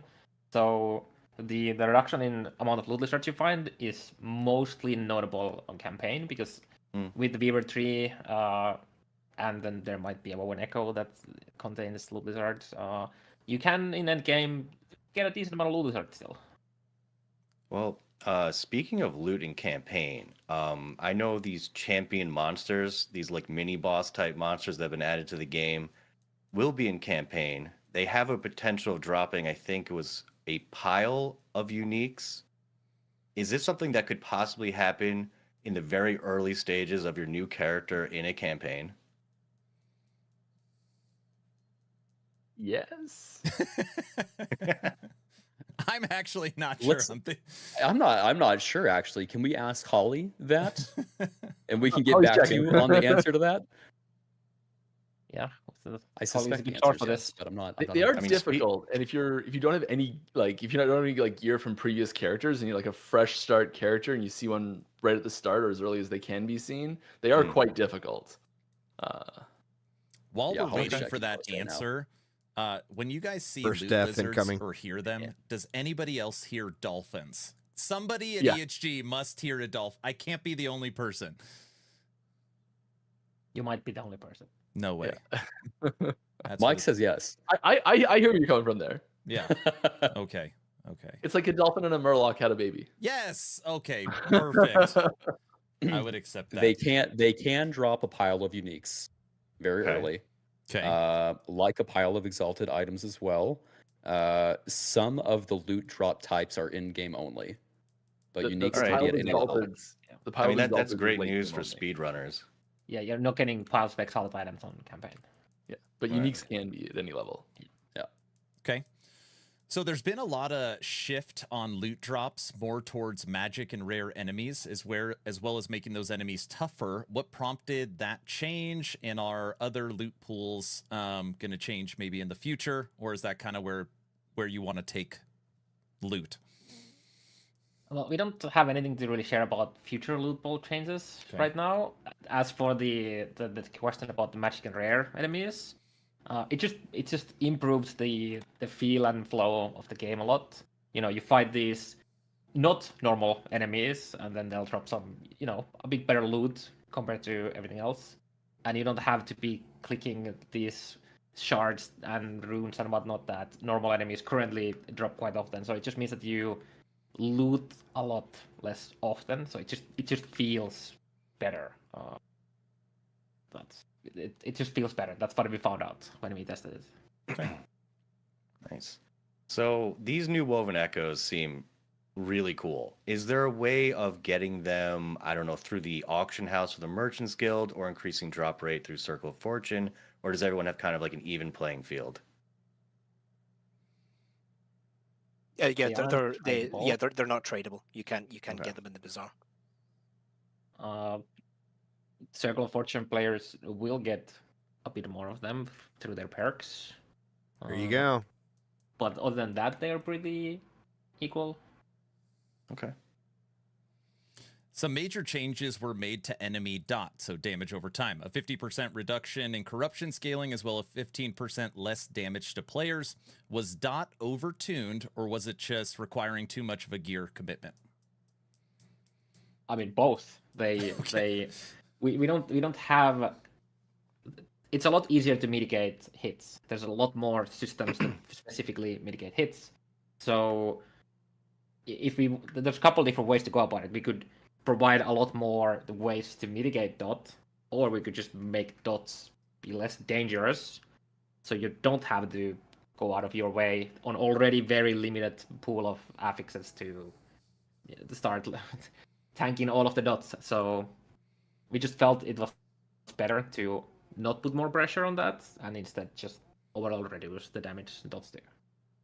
Obviously, you still probably want to have a source of cleansing for all the ailments in the end game. I feel like this is going to be something that players really feel and notice when they play endgame for Last Epoch. Most of the time when you die, it's like a poison or bleed nemesis, or it's Gaspar or some dot that like smokes through all your defenses. So I think this is going to be a great change. Yeah, I think we were about halfway through the development process for the season, and I had a distinct memory of watching some streamers specifically struggling here. I think it was Karn as well. It was like, quite passionate about telling us with this. But yeah, like I think the changes here are really really positive. Yeah, Nice. there's also other things we can do, and we have actually done in a lot of enemies recently, where when a dot spawns, it doesn't do its like maximum damage immediately, and it just ramps up. So if you're standing on it at the beginning when it spawns, it doesn't necessarily do all of its damage, and then if you just AFK there, obviously you're gonna die. Or if you walk onto it later, it's gonna be way more dangerous to help, so that when they spawn, you don't immediately have to be ready to dive out potentially, and it gives you a bit more leeway there. So we're getting some pretty cool news in from the team right now, and I promise this isn't scripted or planned. The team is pinging us right now saying that our stretch build has passed QA, and so we will actually be adding another list of patch notes that were not included initially. And Wow. we can show some cool things that we were excited to get in that we weren't sure was going to come on day one. But we have some, it looks like Photon pushed in some new visuals for the Monolith Hub, which is really cool. This is pretty neat. We're all very excited about this. And then we'll ask them to post the additional patch notes in the Discord for us, so we can go over those too. And then we'll have to actually add them to the patch notes themselves. Yeah, they will be added. Hold on, how many more pages of patch? So we're at 100 patch Oh, notes. Yeah, crazy, it's huh? not one not page. not yeah. Maybe It's like one Okay. additional page. Okay. but they're good. They're good. Nice. Yeah. Oh, I'll take that. That's awesome. That is very cool. Basically, just rolling the first hotfix into the launch build. Yep. Okay. Sweet. Frosty, what do you got? Nice. Oh, okay. Well, I might not have a lot of time coming up to play a lot. So thank you for the mastery respecking, because I would like to be able to maybe switch my mastery without leveling up a whole new character to like 90. I think I saw on the video like a high level character is like 500,000 gold or something. It's definitely attainable. Oof, What that would made suck, you Mick. decide to allow mastery respecking? And just before someone answers that question, if you are out there and don't know, Frosty LaRue's wife is due tomorrow with their first baby. So they're having a baby girl. So he wasn't even sure if he was going to make it for today's podcast, but just huge congratulations. Excited for you. Thank you. Excited for Thank you, so. guys. And EHG, everyone in chat is saying that he should name his daughter Ellie. Get it? L. It's not very funny. I like All right, it. there I you think go. I'm thinking Aberoth. Sponsored for sure. Abby could be another. Abby could be Abby another. could be another good one. Abby's a good one, That's too. true. Abby, yeah, there you go. That's true. Yeah, well, so with respect to like the mastery respec, it's one of those things that people it was a pain point for some people who are like starting out, and they all they do is just look at the maybe the broad theming of a class, and they're like, oh, that's something I played in another game, and you dive right in. You get to end game, and it's not like maybe we've taken the class in a different direction than you're expecting or something like that, and you're like, oh, I wish I'd actually taken a Beastmaster instead of a Druid or something like that, and just that little shift. And then on your very first character, you look back and it took you so many hours to do the campaign, so you've never done it before, and there's like that big pain point moment, and we just didn't want people to bounce out of the game right then. And so this was a really good opportunity to give people a way to keep playing and keep experiencing and keep evolving their character. And like we wanted the cost to be something that was significant enough that it's not just a hey, I'm gonna go switch my mastery today because I feel like it. but not so debilitating that you're like, okay, I'm gonna farm for this week so I can afford my mastery respec next week. And you know, like it's a new thing, and we're gonna be paying attention to feedback and making adjustments as we need to here going forward. But yeah, it's something that we're using more as like a relief valve for fixing a mistake rather than like a tool to be leveraged. And I think the really big similarity here is the being able to switch between COF and MG. And like that's not something I see a lot of people being like, I'm gonna leverage these two together to switch back and forth. And that's sort of the relationship we want, is where it's fixing a pain point for players, not really a tool for like to be followed in build guides so much. And like I'm sure it'll pop up from time to time in these places, but expecting more one-way switches than repeat switches. I'm happy that you guys put it in the game, but I'm not gonna lie, I was pretty surprised. This was one of those questions, Mike, that you've gotten for 5 years, where it's always been like, we want something to feel permanent. So it was a nice surprise, but I was surprised. Yep. Yeah, we have to stay flexible, and we have to be ready to change and adapt. And I think this is a good example of that. You know, we're gonna keep making the best decisions for the game in its current state. Nice. Yeah, Well, I think as long as you can't swap a mage into a sentinel, we're probably good here. So can't swap the a lot of class. plastic surgery. Yeah. Right. Something that's been coming up more and more when everybody's watching these trailers, looking at the patch notes, is power creep.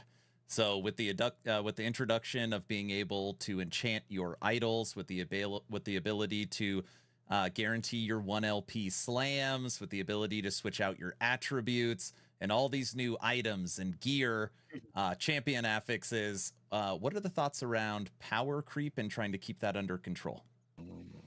Yeah, it's an important topic. So we incrementally buff monsters almost every patch because we don't want the player power to start to drastically outpace monster power when we elevate the player power floor with additions like you're calling out right now. That prevents us from having to do things like introduce a patch where we buff monsters very significantly, which can feel very jarring to players. So just as we continue to elevate the floor of player power, we will incrementally buff monsters with these outgoing patches. Pretty good. Okay. Nice. Good So, I mean, concept or speaking philosophy. of player power, with the massive amount of changes pretty much every ability has in the game, there's going to be some builds that just explode with damage, and you might not even foresee this. Is there any plans on maybe reining those in if you see certain builds just being ridiculously overpowered, and maybe Busted the same busted Yeah. builds. Yeah. How are you going to handle that? Is that something where it's like time to nerf it to the ground, or maybe nerf it a little bit? What's your theory on that? We just don't do mid-season balance changes.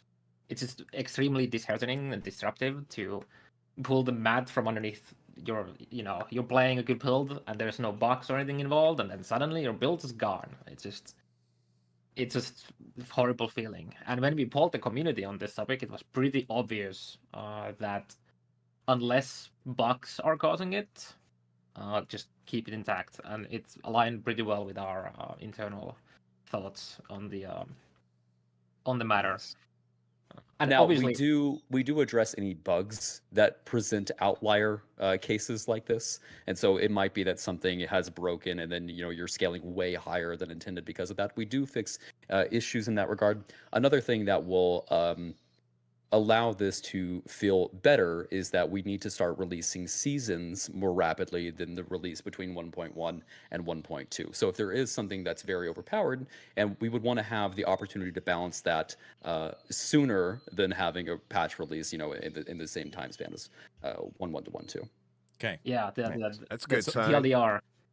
No balance changes, but bug fixes. Yes. Got it. If it's bugged, Yes. you'll patch it. If it's just broken from overtuning, it stays until the next season. Okay. Judd, I'm glad you brought that up because that was going to be my next question. You said something where everybody was like, oh yeah, we'll believe it when we see it. So I just thought we could bring it up now. On the first tour of the Erase podcast, you said something with Rax and Zizarin that the goal for time in between seasons is actually 3 months, and then if it goes That to would be I think huge. or if it goes to 3.5, so be it. If it goes to 4 months, so be it. But really, the goal in between patches is 3 to 4 months. Yeah, we think the most healthy cadence for releasing content for Last Epoch in the future will He's be echoing at a again. 3-month Oh cadence. no. It is something that, again, we are getting our legs when it comes to games as a service and the live operations model. We are doing way better than we ever have about making content in parallel. So there are many things that we have in development for future season releases already. So we're making really good progress to what we need to do to make that happen. So the ultimate goal will be 3-month seasonal releases. I think it's more appropriate to say 4 months is something that we feel like is reasonable for 11th hour games at And the then it moment, but stopped. certainly Weird. not this large gap that we've had between 1.1 and 1.2. The gap between 1.1 and 1.2 was really based on player feedback and people telling us that they really wanted to see additional in-game, these quality of life improvements. And so we had an internal debate about what we were going to do, because we even had a roadmap posted with content that we were coming out with for 1.2. And with all the feedback that we were ingesting, we were like, it's going to make us feel like we are just blind to the feedback that we're receiving if we create the content that was positioned to come in the previous version of 1.2. So we decided it was time for us to, go heads down, listen to the players, focus on the stuff that you guys want, and that is the result of what we have coming in season 2. It did take a little bit longer to come out, but we do think that people are really going to enjoy the efforts and the content going into this patch. Awesome. I'm excited for season 2, and obviously I'm excited for season 3 because Mike has talked about some Necro stuff. So, I just, anyways, what do you got, Frosty? So I was looking at the video you released earlier, and they talked about the Gauntlet of Strife Woven Echo, which is basically you're fighting a gauntlet of bosses. Roughly how many bosses are we fighting in a row here? Is it like 2 or is it like 10? What is it? I think it's 2. Okay. Yeah, Holly. No, I Holly, think Holly, it's more. yeah, no, it's it's more. a lot more. It's more than 2, and there's champions in there too. No, I think It's 7. it's Okay. 7. Yeah. That feels like a gauntlet. And Yes. it's not just bosses. But the bosses have their little champions with them. Okay. They have their minions as well. Well, I'm looking There's forward like to that. a champion that's like paired with each boss. Oh, nice. Okay. So we got mastery respec. That was something that EHG was flexible on. In the past, it's like, no, not out right now. We don't want to do it. They brought that in. We were subbing there for a while. Yep.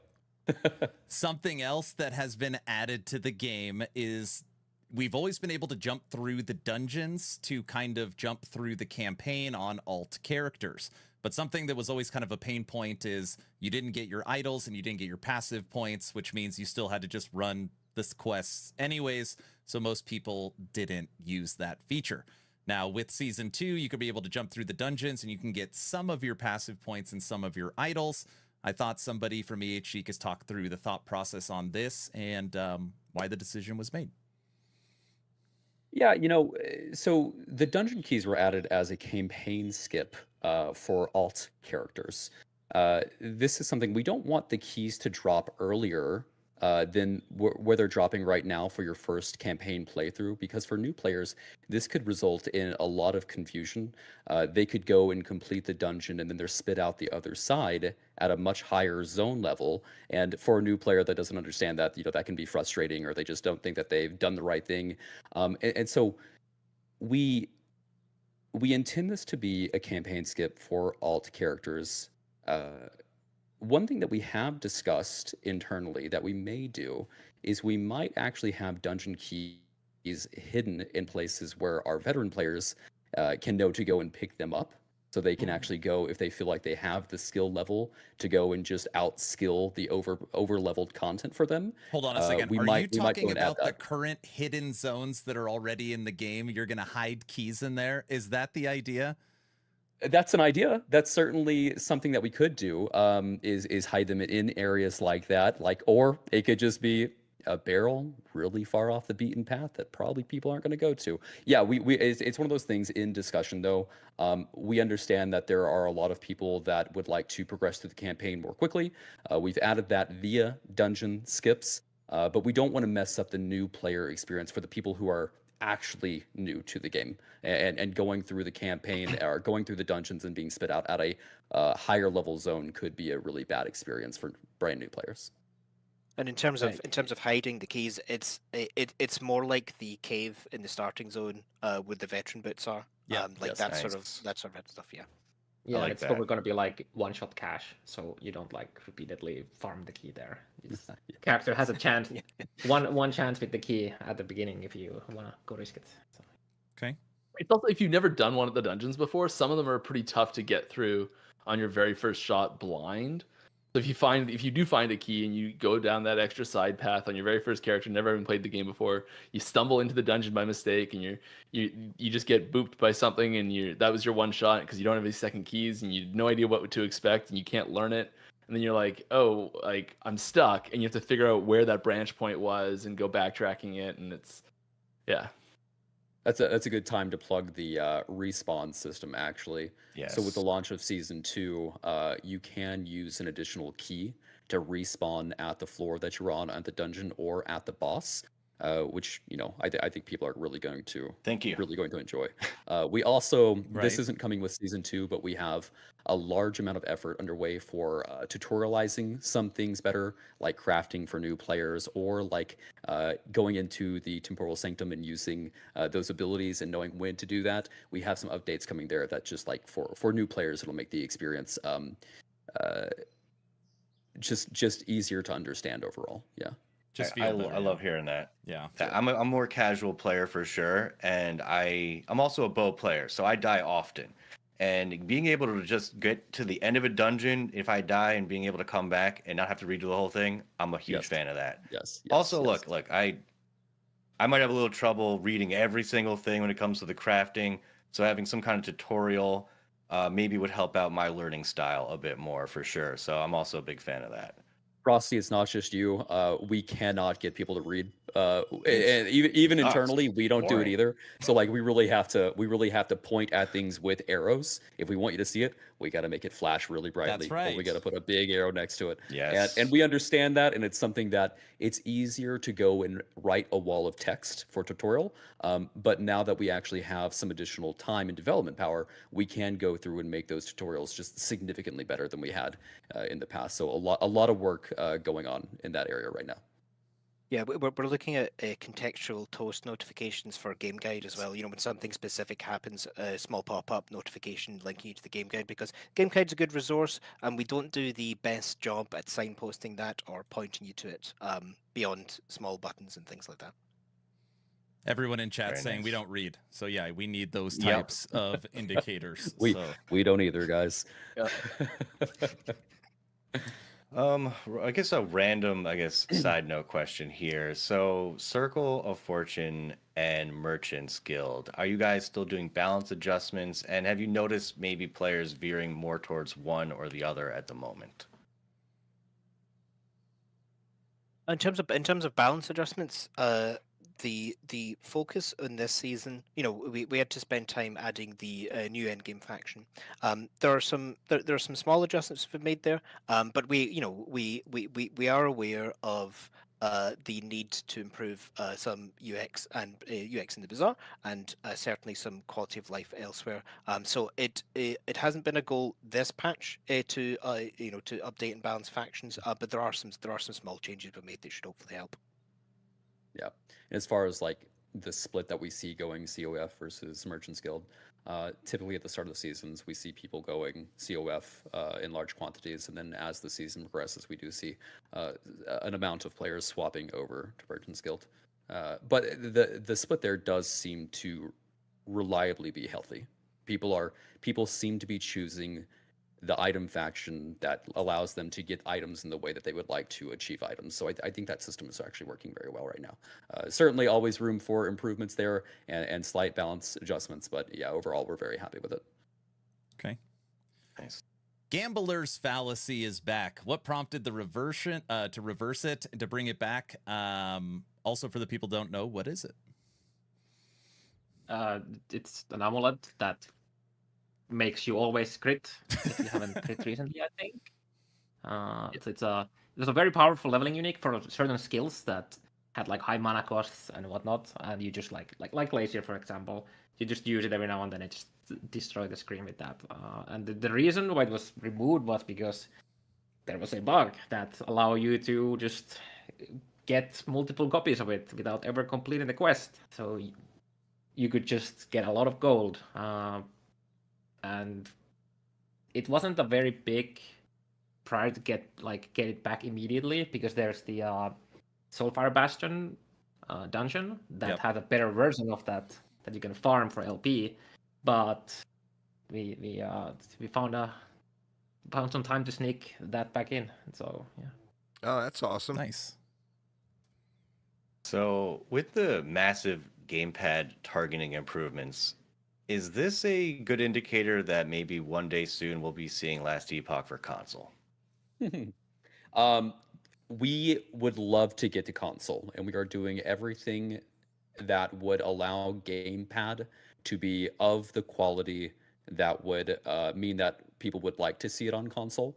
We don't have anything there to announce at the moment, but we certainly do want to make sure that when you are playing on the PC, no matter what your preferred input method is, the game is a phenomenal experience. And so this now includes WASD, but keyboard, mouse, gamepad targeting, a lot of really good adjustments going in here, and future efforts for gamepad. I mean, a lot of stuff underway here.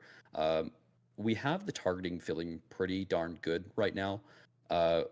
The UI has been improved significantly already for gamepad, but we have a lot of work going for UI, mainly navigation, happening for gamepad in the future, because we do want gamepad. We want the gamepad experience to feel native. If you swap over to a gamepad, it should feel like it was built natively for the gamepad. So a lot of good adjustments there coming up.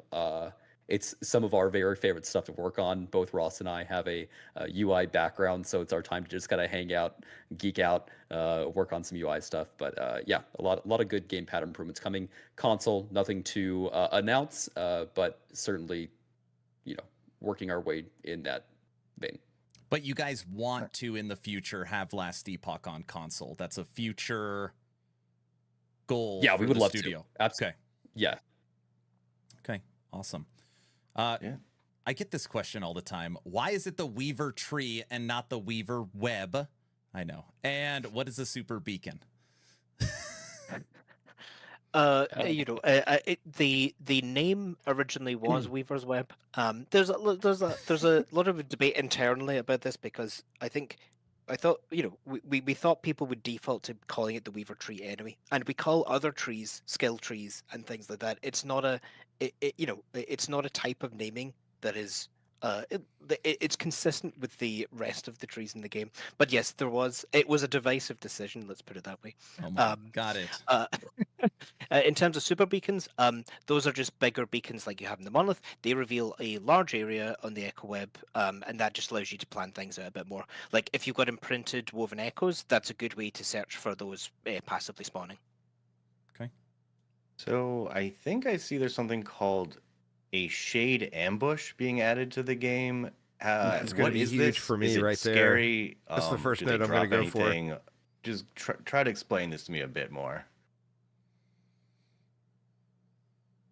However you want to talk to that one. I mean, it's like a normal shade fight. It just pops in your echo and drops you loot if you can kill it.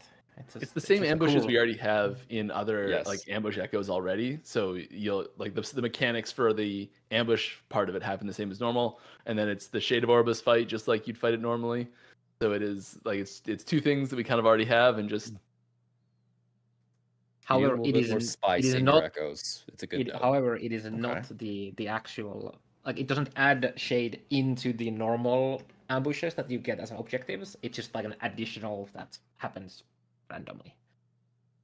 Okay. Okay, I think I got one more question, Aaron, before we go to the next screen. But Okay, go ahead. Shoot. All right. Fresh. So Uber Avaroth being brought to the game. So this Avaroth is like how much more powerful than the one we've already fought? That's a good question. Yes. Oh, and also, does it have new abilities? Another good question. Yes. Kind of. Yes. It's a lot harder. It's a lot harder. Gonna A have lot fun. harder. Yes. I'm ready to see the death, the rip clips. I'm so ready. And I'm also ready to die to myself as well. Yeah. Carve, It does what have a minimum percentage of corruption. players do you think could beat it? Not very high. Yeah, no, One? not very many. One? Not very many. Yeah, like if 1,000 people beat regular Aberoth, how many of those 1,000 would be able to beat Uber Aberoth?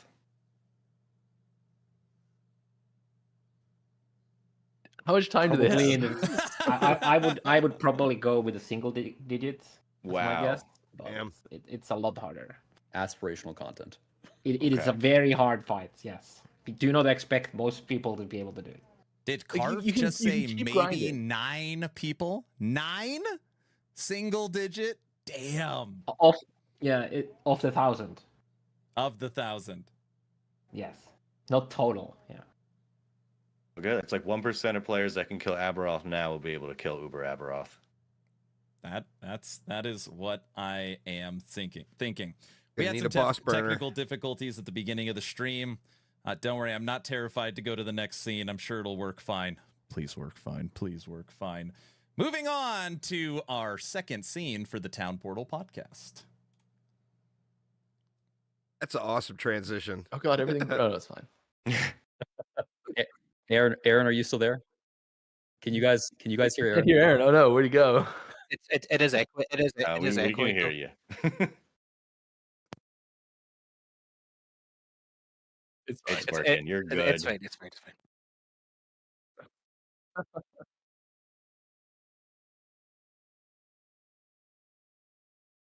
Technical difficulties again.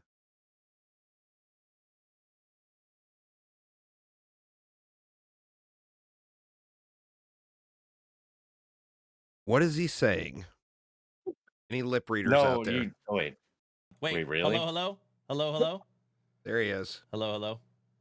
We can hear Aaron just fine in the call. Looks like EHG team can hear Aaron, but no one else can. Hello? That's our Fixed, team fixed. saying it's Player fine. doesn't We're have good. to Okay. roll We're shot. in. We're good. I thought people were Oh my messing gosh, with you. I got a thought lot you of guys info, were playing a though. prank on me. I'm like, oh, very Yeah. funny. Yeah. I mean, we were Yeah, we initially. It's a joke at the start. but, I know. It became real.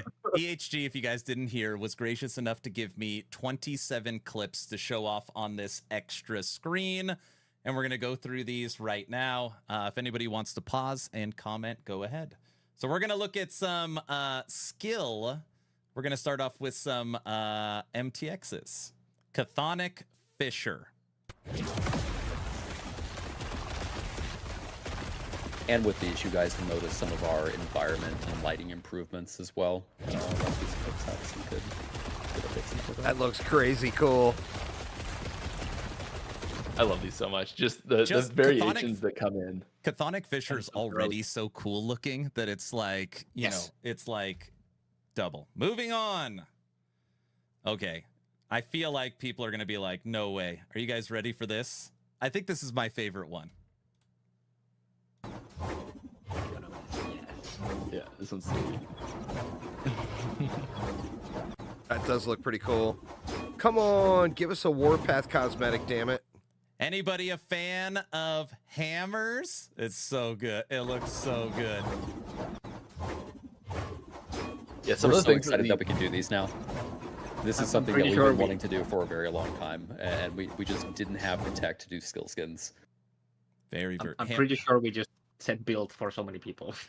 I think the hammers know, look it's so cool. cool. We were talking about it. Like, should we base our build based upon the skill MTX? I know. All right, moving on. And a couple of these are smaller. They're not all exciting like hammers. Cherry Blossom Evade. The little evade effects, I think, are some of my favorites. Actually, you just They feel like good. the subtle little touches. Oh, worth noting on Evade this season, it's a lot more responsive. A bunch of offline Yes. bugs with it are fixed. It's just better. Okay. Moving on. Cosmic Smite. And just so you're aware, maybe I've tested this, that if you're using you could use a skill MTX and to trigger another skill and use that MTX, so these can all be combined.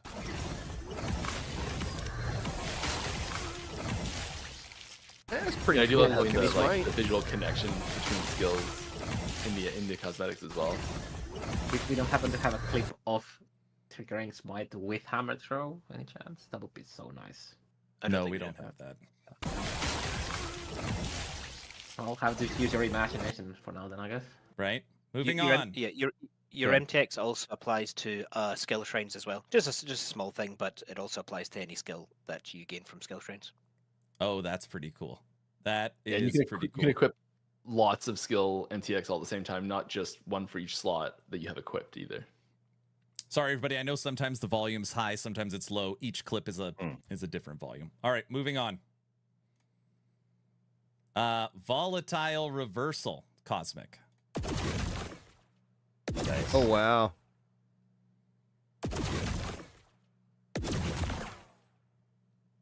Whoa!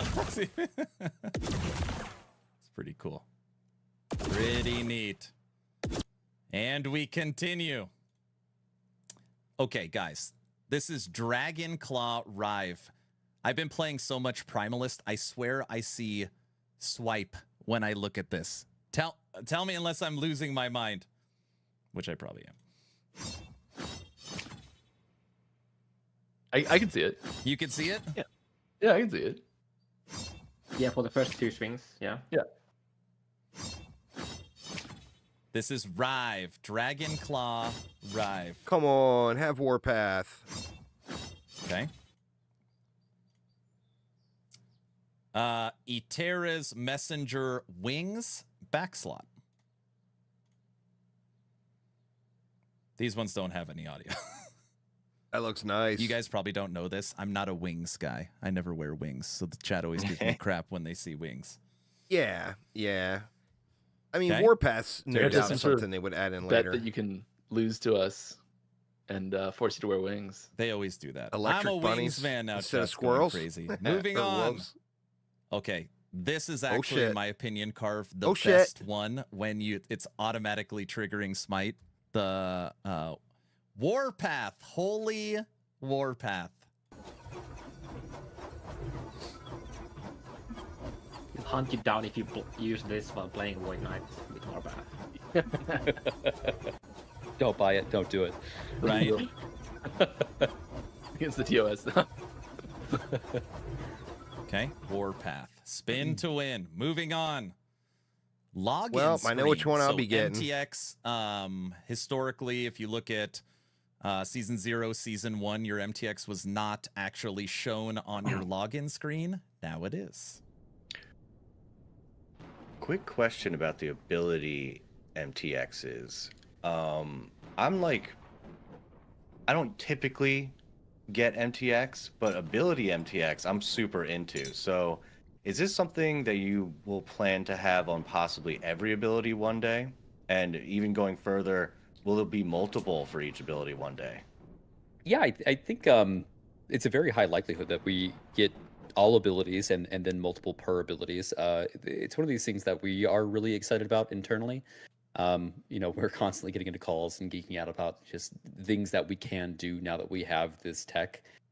Some of the ones that I'm most excited about are like the minion skill reskins, but of course those are the There you go, hardest to or the most resource intensive to actually create and implement. But I want a phoenix flying around that's a falcon, or Right. I want like there's just so many cool things that we could do with the minion reskinning. And on our last podcast, people were they want to see the capybara in one Yes. of these slots as well. Yeah. Definitely, we will be implementing a lot more skill MTX. If you guys have any ideas for those that you would like to see, we're pretty easy to convince right now. So if you guys have any ideas or suggestions, feel free to go to our Discord or our Reddit or our forums and make those suggestions. And it's just something that we're looking to figure out what the catalog is going to look like long term. We'll be adding a lot more. Okay. Yeah, I think the goal is definitely to pick a theme and have enough with the skills you're using to put together a nice theme. Like if you're essentially using Warpath, like you should be able to put together a sort of teal theme, like a Death Knight theme, like that. That sort of stuff. We're also adding for the different colors that we have here. We're adding different hit, flash, and death V effects for it as well, so that if you have red lightning blast, you don't have the blue hit flash and things like that. So we've added a lot of that this season as well. So We It have also gives you audio sometimes too. I figured you guys knew this question was going to come. I could see it going in the chat over and over again. People want to spend money that only play offline. Is there any plans to bring cosmetics to the offline crew? Yeah, it's something we know people want. We'll do it. Nice. Consider it written, consider it done. Moving on. New Lightning Blast. Yeah, and just to reiterate, like Ross said earlier, we now have Lightning Blast where it actually chains, and it feels so much better. It's just a little recolor here, but it feels really cool in game. Yeah, so it's some skills. I'm gonna Some have skills to work create well that with just a sword very for that basic amulet. recolor. With some skill effects here, we've created a theme for it, and it's like something new. And with others, simple recolors are actually quite effective. And this is an example of that. People say this is how you become a Sith Lord, right here. Yes. Yeah. Yes. Right? And we also do have, you mentioned earlier about some skills getting multiple conversions. We do have some already that'll have multiple conversions. Like there's multiple Lightning Blast conversions, I think. Okay. Ooh, maybe there's multiple warpaths.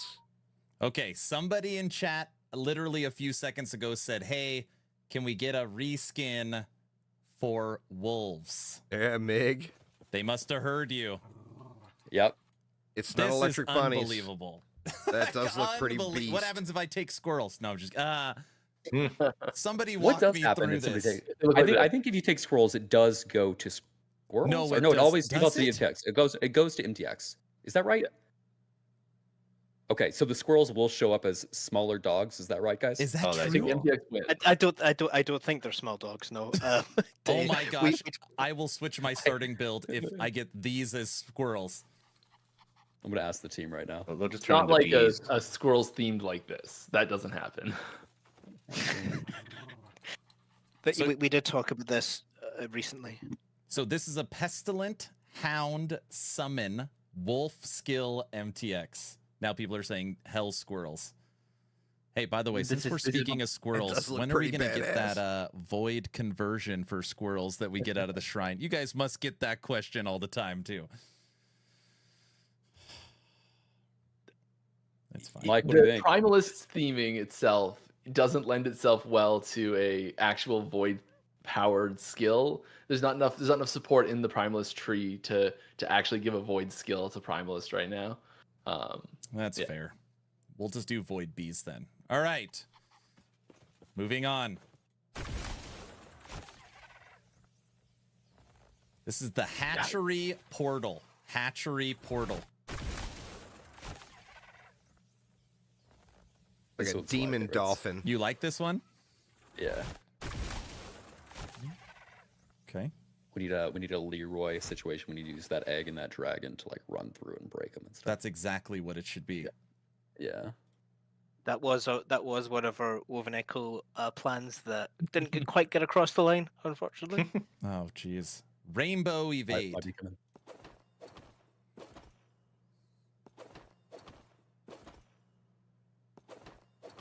Is there a chest at the end of the evade? Yeah, right. Some treasure? Shattered Frostclaw. Shattered Frostclaw. The shattered ones are so good. Oh yeah. You like That'll be this a one? popular one. People are gonna. There's a few themes like this, and they're all really good. I like the sound too. It's good. Okay. Shattered Meteor. Judd's favorite.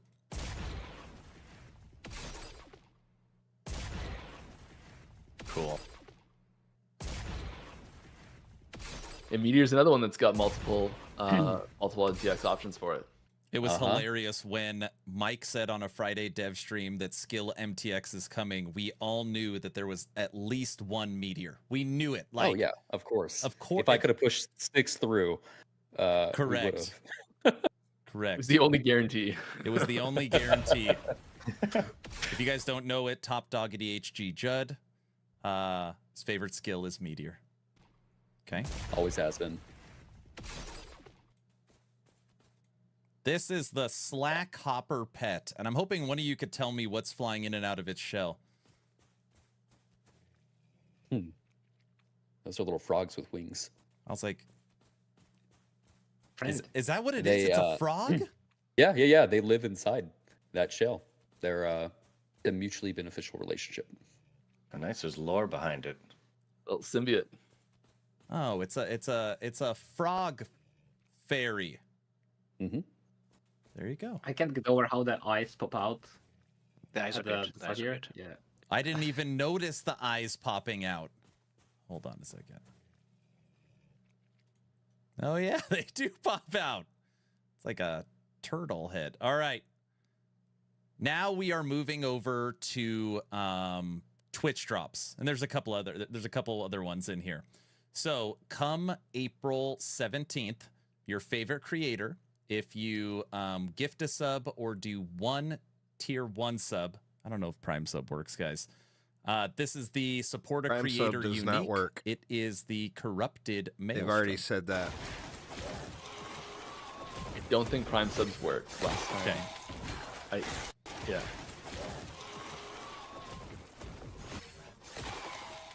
Primes don't work. All right. So tier 1 or 1 gifted, you can get corrupted maelstrom. All right. Next, this is a free Twitch drop. I know total Twitch drops is 6 hours. I don't remember which one unlocks where, but this is the Twitch drop for Crimson Smite. That's cool. This is so cool. Yeah. I know I like this one a lot. I love that you guys did a couple for Smite. That's too, nice 'cause for it's a just drop. like a skill that's used so like everybody uses Smite, right? Smart. All right. Holy Shuriken. Again, I really like this one Twitch drop. because like it's so hard to see the base shurikens, and this one, if you want to see exactly where they're going, this one's so visible. And some people don't want to see where they're going either, but yeah, if you do really want to see where they're going, So you're high saying this is visibility. pay to win right here. If you want to see where they're going, this is the pay to win MTX. I mean, if you could control where they were going, sure, but they have a mind of their own. Next, Rip Blood. There's one of these out of order. I'll show at the end. Rip Blood Twitch drop.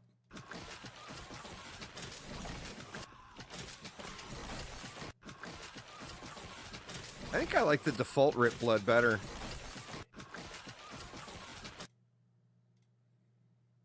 Holy Lightning Blast Twitch drop. I think I just really like the lightning moves. Lightnings always look good.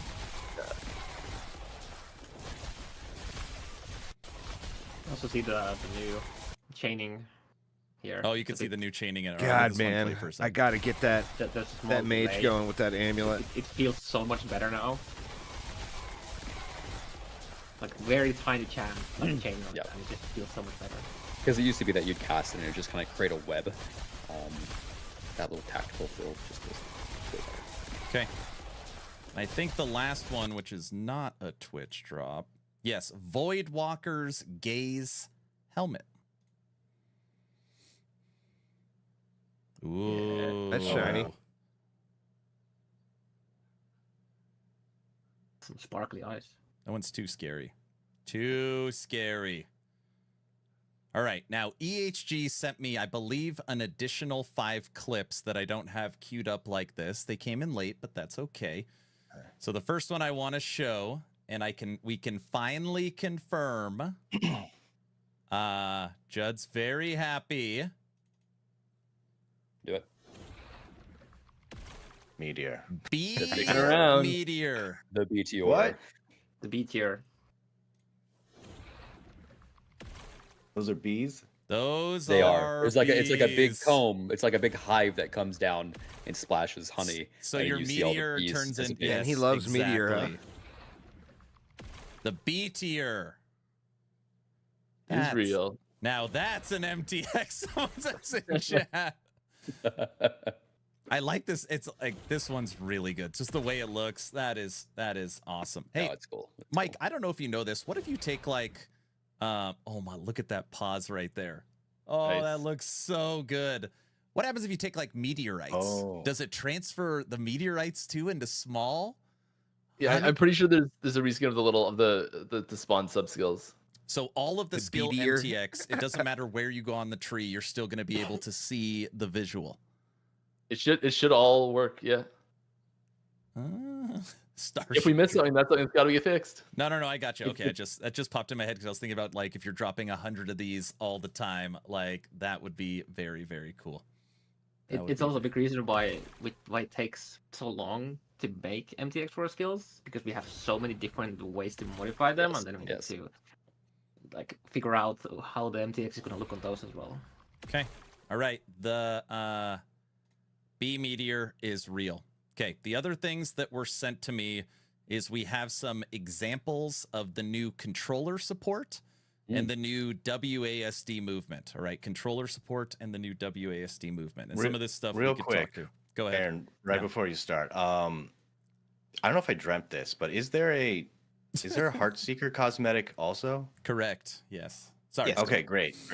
All right, that's just how to make sure, because I remember seeing it and being like, "Oh, I want that," and I just wanted to make sure that that definitely is in the game. Because again, I like bow stuff, and glad to know there's a Heartseeker cosmetic. All right. Yes, it's like this blue, chain. I don't know how to describe it. It's like it looks like a blue chain. Like you're playing Scorpion. Get over here. It's kind of what it looks. It's really cool looking. Nice. All right, everybody. This clip was sent to me. It is 20 seconds. I haven't even watched it. This is experimental WASD. I don't even know if there's audio. Let's see. Yeah, this is showing how you actually get to the options to change the controls. A very I long and believe involved in this- process. Yeah. yes. Is there reading now you just- involved? Yeah, This now you is just see so the cursor photon up captured there. warpath, and this does actually have options. So you can, in the settings, you can change if the warpath is going to follow your cursor when you're using WASD, or actually just following your input. That was kind of a divisive thing internally how we should do it, and people had very specific preferences there, and so we made that an option. So. And just remember, everybody, that EHG, putting this in as beta. So this is for people that really love WASD is going to have that option, and in the future it'll continuously get better. Nice. Yeah, we heard from the player base. Those that have tried out WASD on other games really enjoyed that, and they were like, I don't know if I'll ever be able Yeah, to I go can't back to imagine not using having WASD as the with main control schema. Warpath, And we're like, though. okay, let's see how hard this would be to prototype. For me and get in. personally, anyway, And with I a just quick wouldn't do prototype, we pretty quickly understood that it But it would already be felt pretty good, Easy and to so we spin in invested the place. additional time in season 2 to get the control schemas and stuff like that set up. So yeah, we're excited to hear people's feedback on this. We'll be looking for it. Sweet. Oh, absolutely, Cloud. The next clip is, what is this? Puncture before and after. Puncture before and after. This is gamepad targeting. This is the first time I'm seeing this video too, but this Okay. is, I believe what is on the left is probably what's on live versus what exists in season 2. Yeah. Okay. Let's watch the video. Here we go. Yeah, I just wouldn't want to Yeah, use so what we've done here is WASD we've with actually that added some target while using memory. that ability at all. So previously Personally, I on just the wouldn't be gamepad, interested it would in be that. that if you start to hit an enemy, say that you shoot an arrow towards an enemy, and then you have to start kiting that enemy, you'd have to flick the joystick back and That's forth good. to shoot in that direction, and then start kiting again, turn back, shoot in that direction. Now, if there is not a new target recognized in the direction that you are running, shooting that arrow will instead just turn around very quickly and shoot without you having to do it manually. And it helps the flow of gamepad combat just very, very significantly. This is huge. This is like this is completely changing the entire gameplay feel for somebody using a controller. Like, that's massive. Yeah. It helps an absolute ton. It helps an absolute ton. Wow. And there's all sorts of settings for different contexts and specializations for like every combination of all those things. And because there's so many situations you can be in and so many combinations, it is something that we're going to be looking at feedback for very closely to get outlying and special cases where people are like, when I've taken these 6 nodes together and I'm in this very specific scenario of combat, it does something weird. And we're like, cool. No one thought to. Mike's referring to the skill targeting updates that we've made. So we've the team put a lot of work into this. We've essentially made all these different paradigms for how skills can or should act in combat. And we've mapped all of the skills and all of the nodes that maybe or should change the way that targeting functions with a gamepad. And so now, I mean, the D4 will be good in 10 makes years. Gamepad play. It's just I can't even emphasize how much it'll be fun for 3 days each changes. What it also allows us to do is to make changes to those paradigms that we're mapping to these skills very quickly. It's very standardized. So if there is an instance where people feel like one of these abilities could be controlled better or differently that would make it feel better, we can get that feedback and we can make that change much, much more rapidly than we did before. Yeah, the difference is they'll charge $99.99 for it. Man, and I thought gamepad was already good. Like, I always thought you guys. It's getting there. It's getting there for sure. People are already enjoying it, but we still see a lot of opportunity to improve that. We really want, when you swap to gamepad, for it to feel natively like it was made for the gamepad. We're making really good progress there. It's feeling pretty good at the moment, but still more to do. Now, Judd, if I'm using my controller playing on gamepad and then I set down my controller and I grab my keyboard and mouse, will it work seamlessly? Yeah. So you can hot swap between gamepad and keyboard and mouse. Pretty cool. Nice. Cool. Yeah. Cool. Okay. Very nice. What? I wasn't sure. So I just asked a simple question. All right. And I will say this is a huge DPS increase, this change too. If you're not someone who is going to manually twitch super fast to go and do these same types of actions, it is a DPS improvement, yes. Okay. Ballista armed construction. Again, I have not seen this. If one of you guys want to. This is just ballista targeting based on context, so it knows that it wants to put near enemies because it's going to explode when it dies. Okay, so normally if you just summoned ballista, it would summon next to you, but in this case, since you've taken ballista in a certain way, it goes next to the enemy, correct? Correct. So it used to be that if you had a target focused in the live version of Last Epoch right now, it would just summon the ballista at the target's location, which would quickly end up in the enemy's swarming it and dispatching it, which is not a great way to play ballista. Now, if you are targeting something, it knows to put the ballista next to you or away from that group of enemies. But if you take this node where you would typically want the ballista to be right in the middle of all the combat, it knows to do that. So it's just another example of the different paradigms that we've executed on for these abilities. Okay. And the last one. This is ballista before and after. Okay, there you go. Oh, well, I got it.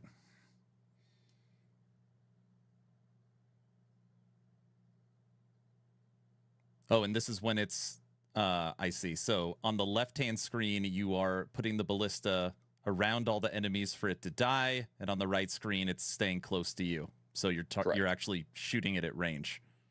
Correct. And it's every single ability in the game. So like these are just a couple examples, but everything has been touched. So if you have a certain build in mind and you're like, oh, these don't really apply to me, they absolutely do. Something that a skill that at least when I'm streaming Last Epoch, people talk about a lot is using a controller and Fury Leap. I don't know if anybody has any experience with that, but I think yes. I don't know. So What that does now is that if there is a recognized target, it'll Fury Leap you to the target, and if not, it'll take you as far as the maximum allowed range will take you for that skill. Okay. All right. Awesome. Well, I've got a couple of other extra little things to show off here. I know people have already seen a lot of them, but I thought, why not look at some unique items? Why not look at some unique items? Maybe not everybody has seen all of them yet, so we picked some ones that haven't been released prior to the patch notes, and I thought we could look at some of these together.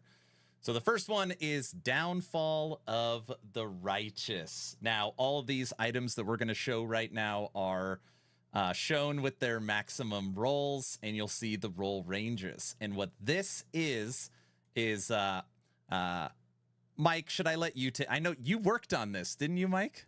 Yeah, I worked on this one. Yeah. Yeah. This is a supporter unique actually.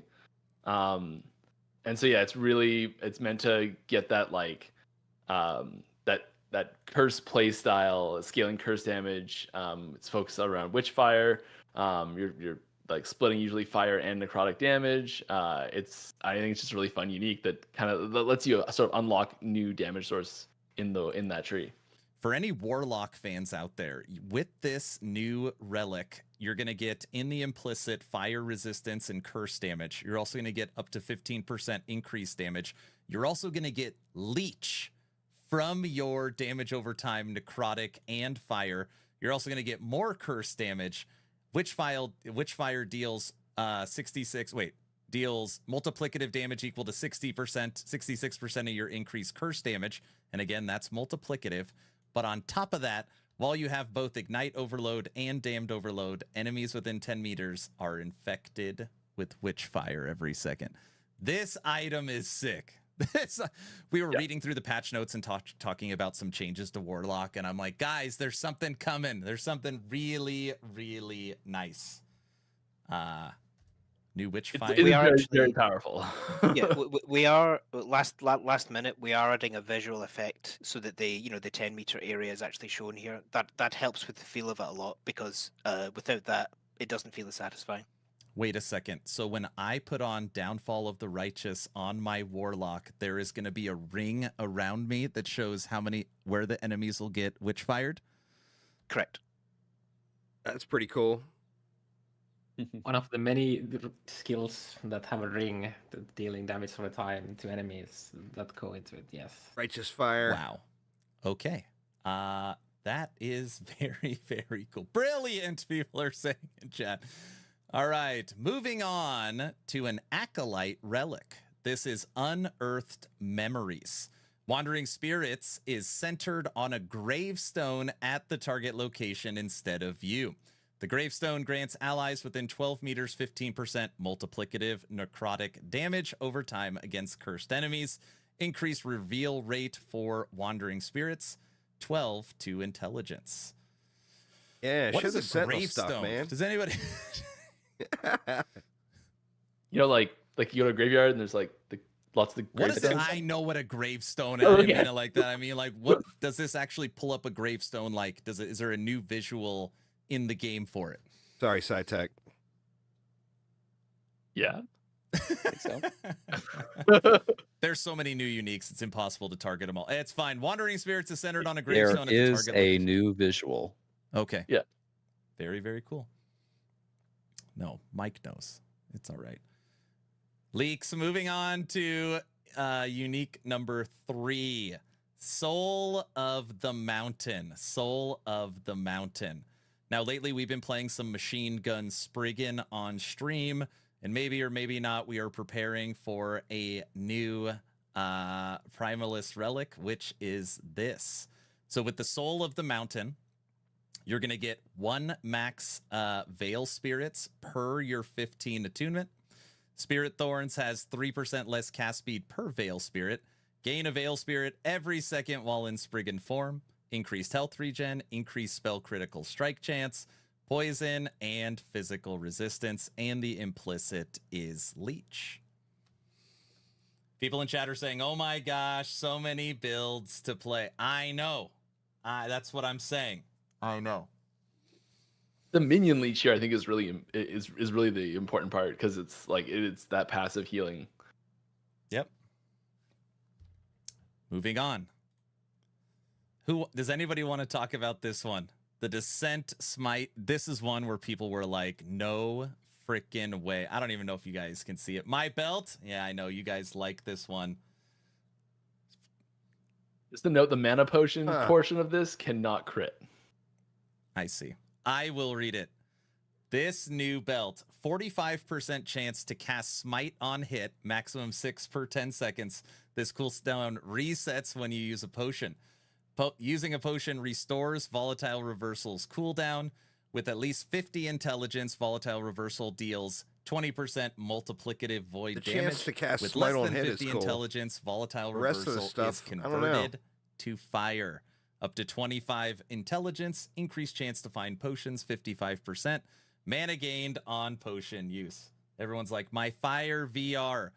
Now, while we're looking at this item, I thought we could talk for a second about your guys' vision on roll ranges inside of uniques. And I bring that up because this item specifically can roll 4 to 25 intelligence. How does that what makes you think, or even like, roll ranges are exciting, right? I like roll ranges. Yeah, we like roll ranges internally. I think we were kind of conservative in this regard early on, and I think we are loosening up on making roll ranges lower minimums, higher maximums. Yeah. What about I negative? don't think Vision Boy is going to show up today. already Oh, have yeah. that. We do have that. Yeah. Okay. I think it depends on the type of stat it is as well. Intelligence is one of those stats that it's like it lends itself really well to this like big range. And there's certain other things that'll be on items where like the mechanic needs to be a certain level of consistency to feel like it's doing something or have an impact. That roll range will be tightened up a fair bit as well. So it's like it does depend on what the stat is a lot, but where we can do longer or bigger ranges, we are doing that a lot of times. And we sometimes in like that's one of the things that we let creators with like supporter uniques have influence over quite a bit is the roll ranges. We ask quite often like how big do you want the roll ranges on your item to be. And what's cool about that now is we also have an extra tool on our tool belt to be able to re-roll the ranges with unique items, including the implicits. So that's pretty neat as well. Which lets us open up the ranges even more as well. I see. Crystal Wind. Now we're looking at a new quiver that is coming. This is a high-end quiver. This is level 77. And on here, for this new quiver, you guys get ready for your Heartseeker marksmans. The implicits are armor, chance to shred armor on hit, and armor shred effect.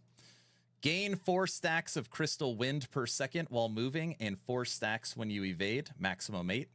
Directly using a bow attack consumes up to 4 stacks of Crystal Wind to deal 15% multiplicative damage per stack. 75% chance to slow bosses and rare enemies on hit per stack. Chance to petrify other enemies on hit per stack of Crystal Wind consumed. 10% increase movement speed. Up to 10% increase cooldown speed. Who wants to talk about petrify? Well, while moving is too. So you can use evade just to gain charges. It's very similar to stun and freeze. I definitely wasn't being silent waiting for what it was because I couldn't remember anything. It's been They a long do get time. a visual like a skin that goes over them, like turning them to stone that locks them in place. This is like Majosa's ability, right? Yeah. Yep. Okay. Petrify I like this. coming.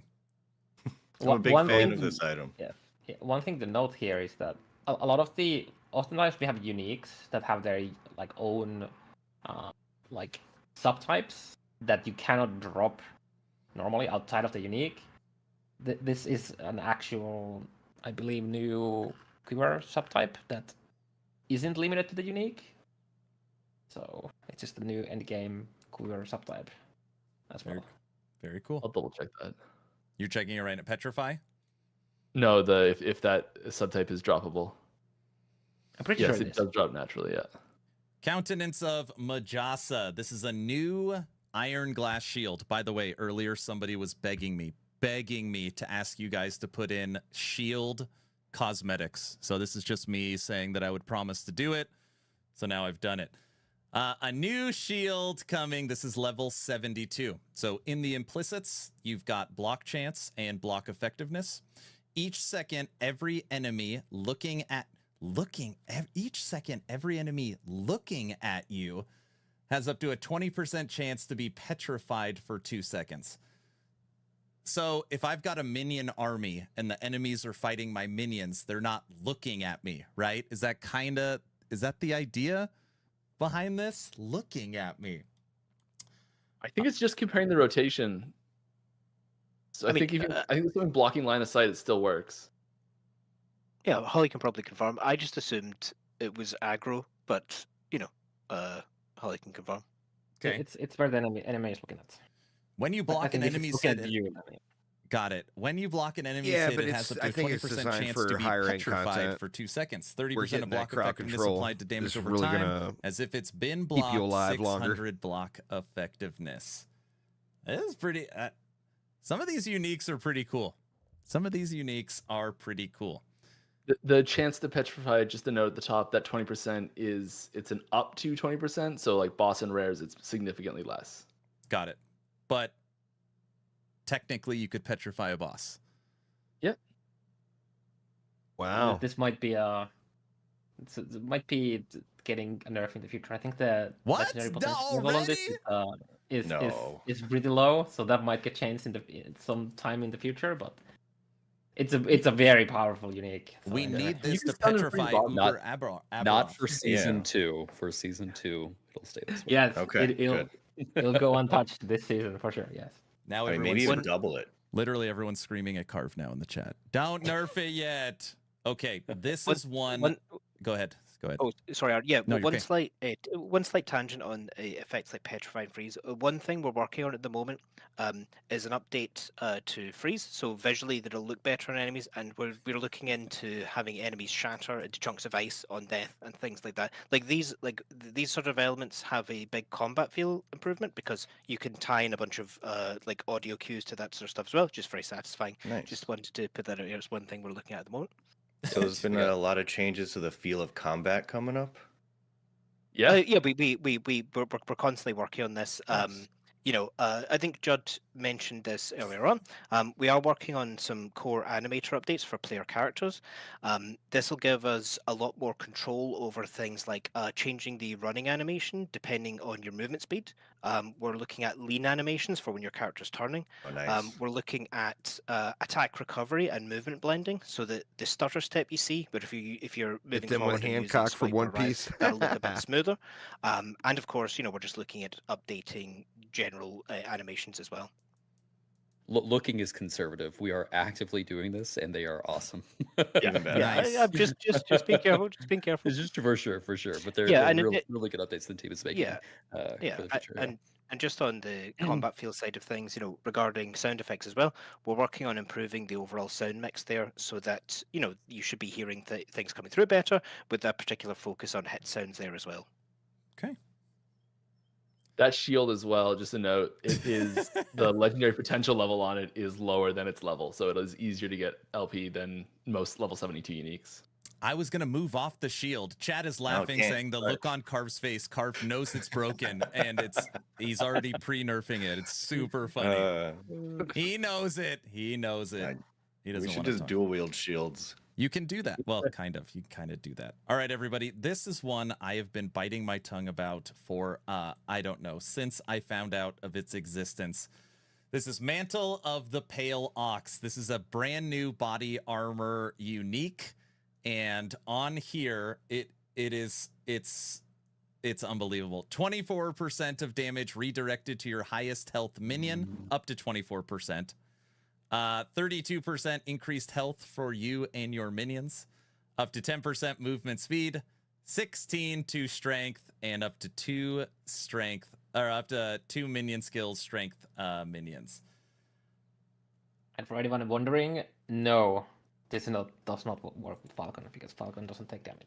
Yeah, this doesn't work with Falcon. Nice try, but maybe my summon bear that would build be so card, busted. would this work with my summon bear? Yeah. Yeah, that I would think that's a work. strength minion, isn't it? It is. Yeah. Mm. You know what sucks though? I plan on using this, but the bear set also has a chest, which I feel like you guys probably thought of that, knowing that using this with the set. So then I gotta think about it.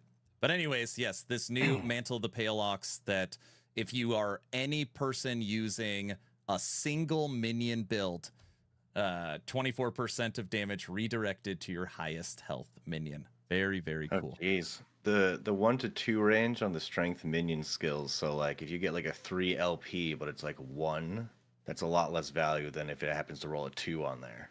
This So isn't just rolling just 3. thinking about that. Carve, can this roll 3 LP? Is that you think that's no way? I Right? mean, everything can. It's a different question if it will. So yeah. All right. I Moving don't on. remember. I don't remember what the LPL is like, flat. It's flat? Yeah. Oh, so you can get 2 LP on it for sure. All right, everybody. This is the final unique to show off. This is Grasp of the Blood Mage.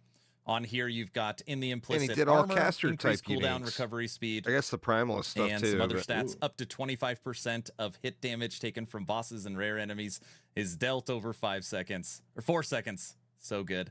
Chance to bleed on spell hit, leech on spell hit, spell crit chance, and 250% of mana spent reflected to damage as you. To you is damage. To you as damage. Yes, yes, yes. Bleed smite, people are saying. So this is a new affix, right? 250% of mana spent reflected to you as damage. Yep. Yeah, I don't think it exists anywhere else. I think. Yeah. Okay. So going like mana reduction is actually a defensive. This Yes. top affix is what makes this extremely strong. So instead of all the damage, you get hit and you're one shot and you're dead. 25% of all hit damage taken from bosses and rare is dealt over 4 seconds. It kind of saves you from getting one shot, or it gives you time to react with, potions or whatever. I think you so. Need to Their do. cloud, I think so. Very, very, very, very powerful, unique. So everybody, that is 27 different clips we have looked at and 8 new uniques coming. Judd, do you know how many new uniques and weavers are we getting? Is it 11 for the Weavers, guys? I think it's something It's 20 total. That sounds Yeah, right. yeah, it's 25 overall, and maybe slightly less than Weaver as well than you said, Judd. Maybe 8, but perhaps. Okay, yeah. Just a quick note on the damage from the reflected damage from mana that cannot be reduced from damage mitigation stuff. Okay. Got it. 2 damage. Big damage. All right. The final scene. God, please work. Let's put EHG on the hot seat. All right. Hello, hello. No echo. Everyone can hear me. Testing. All right. Big chair. It doesn't even matter. I don't believe it, whatever you guys say, anyways. All right. Here we go. We have now put EHG between 2 portals. This is the final scene for Town Portal Podcast, episode 10. Frosty, hit him. Okay. Can we go back to the shield real quick? No. So I mean, God, I just want to know this. If you have, I know you're getting rid of the volatile zombies on potions and belts. Now they're bees. What happens to the old ones in your bags? Are they changed, or do they have now they're super powerful because they still have? All right, I gotta volatile go pee zombies? real quick, y'all. I'll be right Bees. back. They say They're bees anything now? cool? The bees. Yeah, They're bees. Somebody type Okay. the Everything updates timestamp of the retro- stream in retro- chat for retro- me so I can look Okay. at it later. What are the chances you back. guys will drop the update today or tomorrow? Oh, Not very likely. 0. All right. damn! I almost had a chance of playing. Okay. Yeah. Oh, geez. I got some lore tidbits here. When a zombie gets old enough, it turns into a bee. So. Oh, there we Oh go. my DK. gosh. Canon. What is everyone's spec that they're going to be starting this season with? You can, Heart Seeker, 100%. Yes. This is, This is a reference to the old Diablo 2 guided arrow. I think a lot of ARPG players understand that. We were super excited to get the chance to take that as a base and bring it into a new era. Heartseeker is going to be super cool. So Heartseeker for me. Okay. Wait, Judd, are you going to do Fire Heartseeker, Cold Heartseeker, Triggering Puncture Heartseeker, Throwing Heartseeker? Yeah, I'm still debating here. I really want to try just going full physical. I'm debating whether I should do. So you've got the multi-shot node that makes it to where you can up front damage is increased by 75%. I'm not going to take that. I'm going to take Heartseeker, and then I'm just going to be able to spam multi-shot from the back line. So I think I'm going to try to go full physical and crit to begin with, but we'll see. Okay. I think I'm gonna change your mind right now. There's a on the fire conversion. There's a buff that grants you fire spell damage, and there's a belt that may or may not drop a meteor on enemies. Crit. I'm going fire. And you can turn Heartseeker to provide you mana on hit. So Okay. And there's no nerfing once this goes in, right? Correct. Unless Good, it's bugged. Good. No, it's fine. Not a Heartseeker. Heartseeker would be bugged. Let it be. That's actually a good idea, Carve, because then with you could actually scale it as spell. yeah, and then you use a dragon song to get the dragon song procs. Yep, You get the meteor exactly. procs, and then you use it to generate your mana. Yeah. So then all you need is just a high crit chance to drop your meteors. That's a good idea. Yeah. With enough recurve chance, like you don't even need that high of a crit chance to just pretty Yeah. frequently get crits. Yeah. And what else are you guys playing? I think Ross, Mike, what are your starters? Yeah, well, I've changed it a couple of times. If the change for the Witchfire unique does, it does have that area, I'm probably playing Warlock there. I just need to check that change got in because it was a last minute addition. Hopefully it's not in hotfix. And if that's in, that's what I'm playing. I'm sure it's on the last page of patch notes. Oh, nice. We should read those out. Yes. I'm probably going physical bleed Heartseeker. That's my plan. I'm gonna do the build that I wanted to play, but I just couldn't bear with the volatile reversal stuff. So I'm probably gonna start with the monostacking Judgment Paladin with an aura, and then just Just run say around. you're starting Righteous Fire. Just say you're gonna try and do it. We know. I can't. No. You'll judge me, so I can't say that. All right, you're right. I guess that's fair. Right, I'm back. I'm gonna do it's a Sentinel judgment, for sure. so it makes sense. I'm a Sentinel through and through. Was that everyone? That was everyone. Right? Yeah. Okay, What are you starting with? guys. You made the decision to allow us to respec our mastery, which is something that EHG in the past wasn't sure they wanted to do. What about maybe letting our pets be able to pick up gold? Not anything else. We got to pick up the shards, and we got to pick up the keys, and we got to look at the loot, and we got to click on the woven echoes. But maybe, that capybara's got a gold pack on its back, and the loot lizard pet has a gold pack on its back. What about maybe pets pick up gold? If we ever were to do that, and I don't think we currently have plans to do that, we would have some way of providing everyone a pet that would do that for free. Okay. Correct. So I don't think we are planning to do that. No pay to win gold pickups. Okay. Damn it. Out of all of you, who's most likely to be taking down Uber Aberoth this season? Oh, that's a good one. Oh, Mike, you It's, saying? it's, Oh, it's, Carve. it's probably, it's probably not a good one. It's not going to be you, Mike? No? Down to Carve that way. Carve. Okay. All right. Carve. I mean, that's unfair. I'm already done it, but Oh, that isn't fair. Oh. All right. Who's the next? Who's next on the line? I'll race you guys.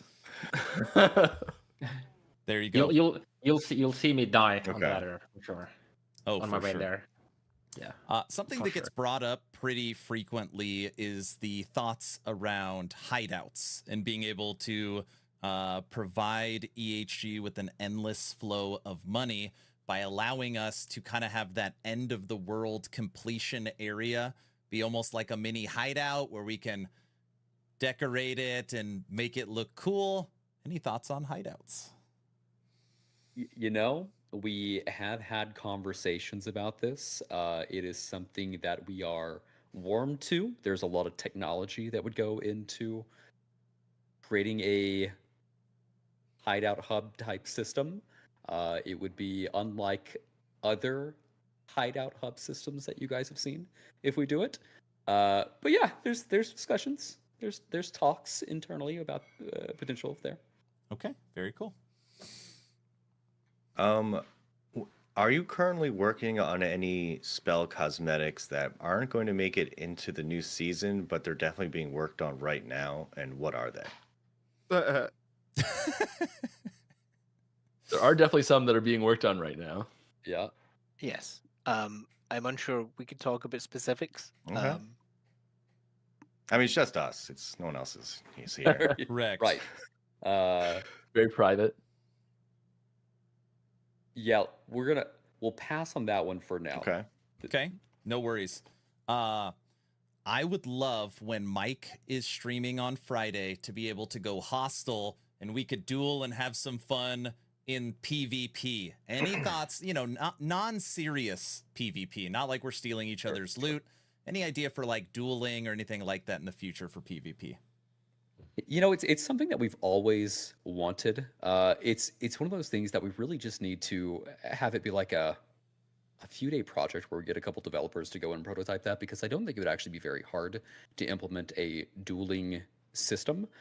Now, the concern with any type of PvP in a game like this is as soon as you say PvP, people have expectations, some higher than others. Yep. And as soon as you add expectations in PvP into an action RPG centered around character power and loot, balance is very, very hard. I think if we could set expectations correctly, entering Good luck. something like a dueling system would be very possible. Yeah, we need to have like a weekend jam. Set on something like that. expectations correctly in the gamer Okay. universe. This Impossible is another task. each of you a question. Are you starting this season on Legacy or Season? And are you going Merchant's Guild or Circle of Fortune? Oh, wow. Season COF. Season COF, yeah. Yep. Season Solo Merchant Guild. hardcore. Yeah, solo hardcore TOF, of course. I need to get those. All right. Death Nice. notifications. All good. Yeah. Good answers. Judd, the top dog, the initial person, the first person to put out the Reddit post, the reason why this game exists. Since the Kickstarter days, Last Epoch has come so far. It's been like kind of one of the more favorite things as we watch the Kickstarter video to just see how the game has progressed and what you guys have done, which is just truly incredible. Do you feel like the vision that you had for Last Epoch It's is the truly vision, coming to Aramir. fruition in season 2?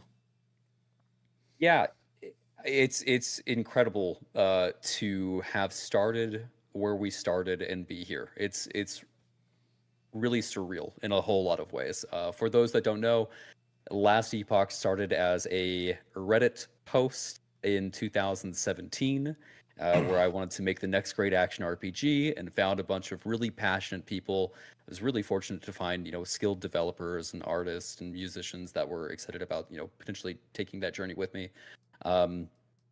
Yeah, and then my goal has always been to get a bunch of die-hard ARPG enthusiasts together so we can get into a room and debate what the best systems for an action RPG could possibly be. Just get a bunch of people that love it, know it deeply, debate what's going to be the best, and we have fostered a team that is exactly that. And so the vision for the game, it continues to evolve. It will continue to evolve going forward. But I think as long as we have the right people in here and we can have really good, healthy debates as a team, we will consistently make good decisions to make the game great. So yeah, I think it's going in the right I path. love it. So cool. So awesome. Well, yeah. I don't got know something? I don't think I got one more thing Go here. ahead. I mean, speaking of the vision and future vision of the game, are you guys planning on like this season coming out? It's like an expansion. Are you ever going to make like an expansion to the game, or are you just going to keep it as is and just do huge changes when it needs to be, seasons when it needs to be? Also, for people who own the game, are you going to ever charge for an expansion coming up, or are you still going with the $35, which is pretty damn reasonable these days, Sure. going forward? Yeah, our goal is to make seasons at a faster pace and be able to monetize those in a way that keeps the studio financially healthy and growing. That is the goal. We're really hoping to see that season 2 and the awesome things that we've added to this and the vast improvements we've made with the cosmetic system, cosmetics in general, the shop. We're hoping to see that that is financially going to keep the studio in a really healthy spot. So that's the plan. Nice. Cool. Very nice. Frosty? That's it. I mean, we went over a lot today, and I'm definitely excited to play. I personally am going to be getting that lightning cosmetic pack. I Right. just made a shaman totem dude recently, and I think it's going to look perfectly with it.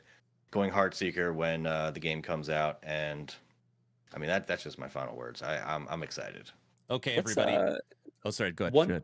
One thing we can do to wrap up here, because we did have the team say that the stretch build is QA'd and will get across the line. They have linked a really cool video of the new Monolith Hub and some cool tech that we have there. I don't know, Aaron, would you be able to access that inside of our Discord channel? We have that, and then we have the additional patch notes as well. Yeah, you think I can't get that all while we're Yeah. sharing 6 screens and 6 audio sources? That's easy. Yeah, no big deal. No big deal. Not a problem at all. All right, This everybody, is be right one back. that we Is were, that an we were echo really I'm excited hearing? about this. Don't say stuff like that. Yeah. Oh, Aaron's gone? No, not funny. All right, guys, they're going to be able to hear you but not see you for a second. 1 second. Yeah, sounds good. Sounds good. So we should make funny faces? Is that what you're saying? This is the time to do it.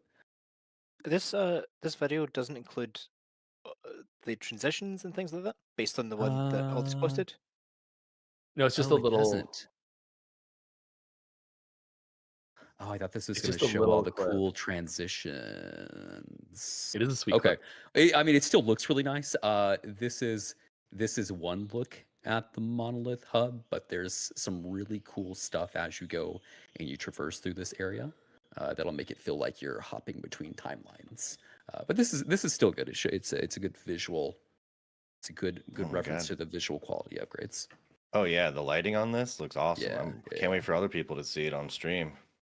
Can't wait for them to take a look It's at gonna be that. so Aaron. great. Oh, Start well. reading out the new patch notes that are going on there. All right, Mike, hit us. Summon Wolf, Summon Bear, Fury Leap, and Summon Thorn Totem have new skill icons. For Anomaly, fix the display issue with Mark of Rot incorrectly said it caused enemies to take 100% increased void damage. It now correctly says 50%. Devouring Orb, fix the These are a bug lot where... of fixes. Let's see if there's any of the fun stuff in here, though. More cool things. Yeah. What do you say about Devouring Non-powered Orb? Monolith progress is now shared across characters using the same text match. Yeah, the same one. Same one. Yeah. Oh, the chat commands. Oh, the chat commands came in. Yeah, that's awesome.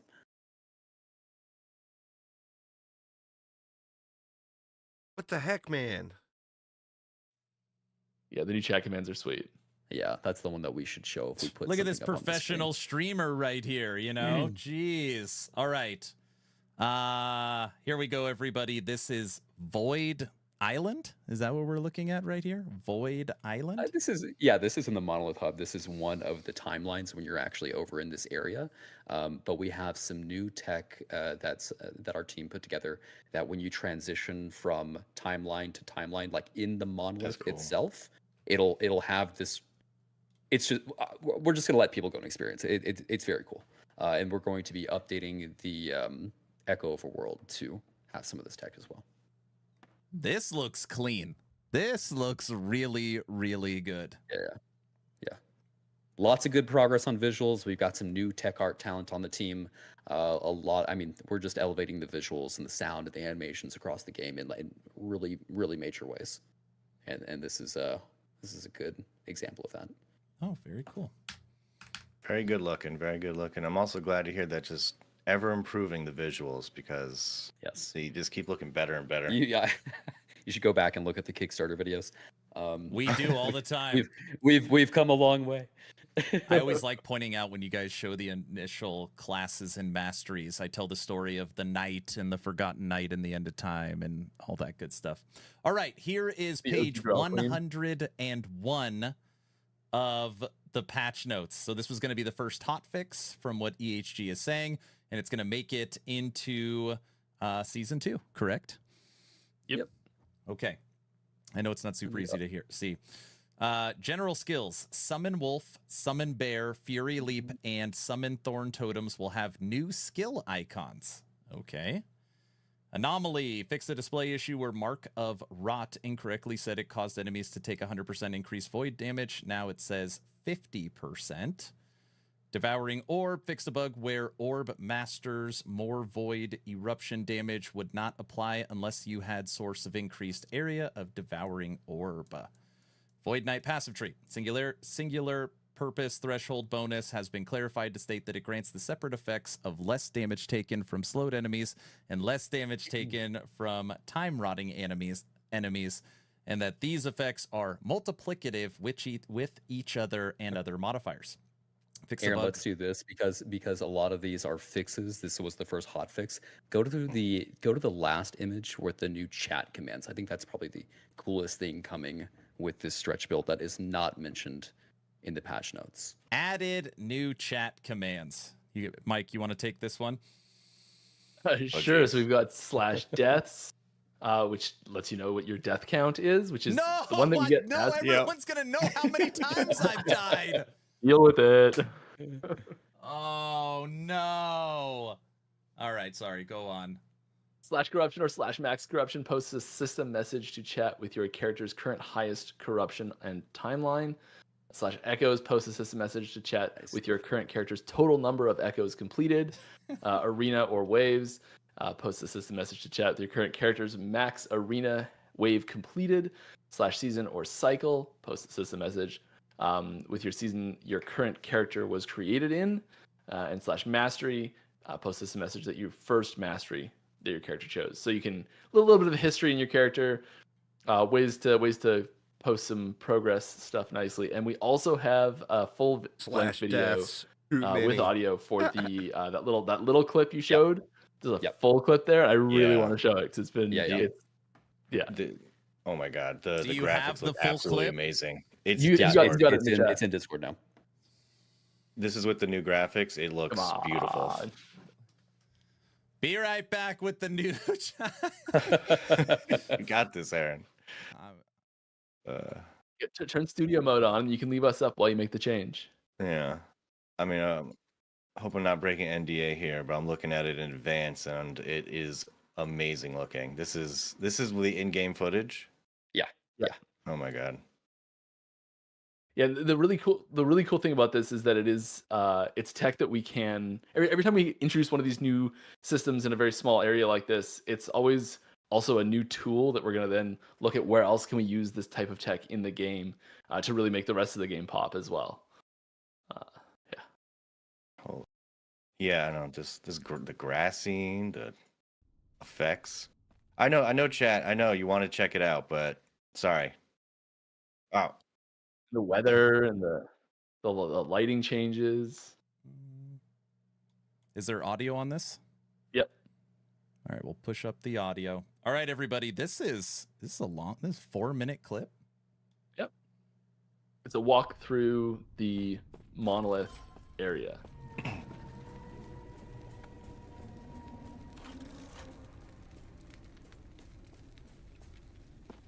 Gosh, it looks so much better.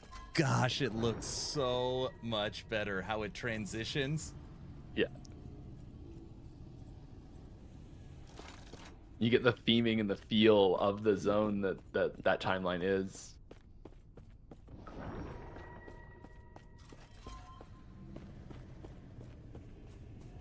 Little bubbles. Yeah, I see that.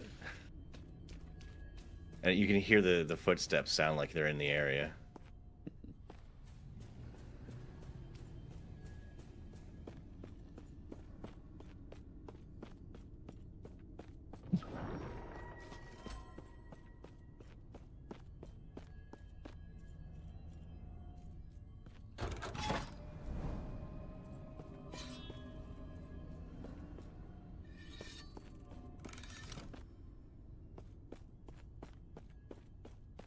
People Shield really guy, like tell me. this. They really like Yeah, it. sweet. They really like it. That red sun, the red black Wow, hole in you the got the background. snow falling.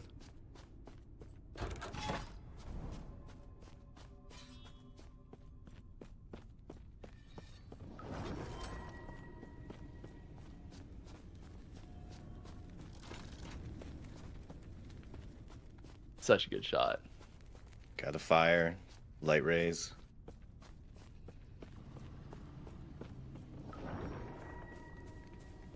You guys, Yep, I'm this not is, just glazing. This is like incredible looking. Like it looks so good. Yeah, with some advancements in tech that we have, we'll be able to start making the entire game look more just beautiful all around. This is a good example of utilizing some of the new tools and stuff that we have in place.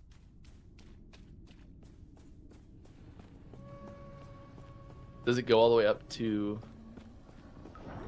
the top 3? Did I miss those? This one's one of my favorites. I don't know why I didn't say this earlier. The the boards and everything and yeah. It gives you a feel of the theming that's coming from that I like zone. this foliage. Yeah. And I think this is really indicative of like the the level HDR. of attention to detail and just like the cool stuff we're able to add to the game now and how much faster we're able to add these individual things. It's going to just ramp up.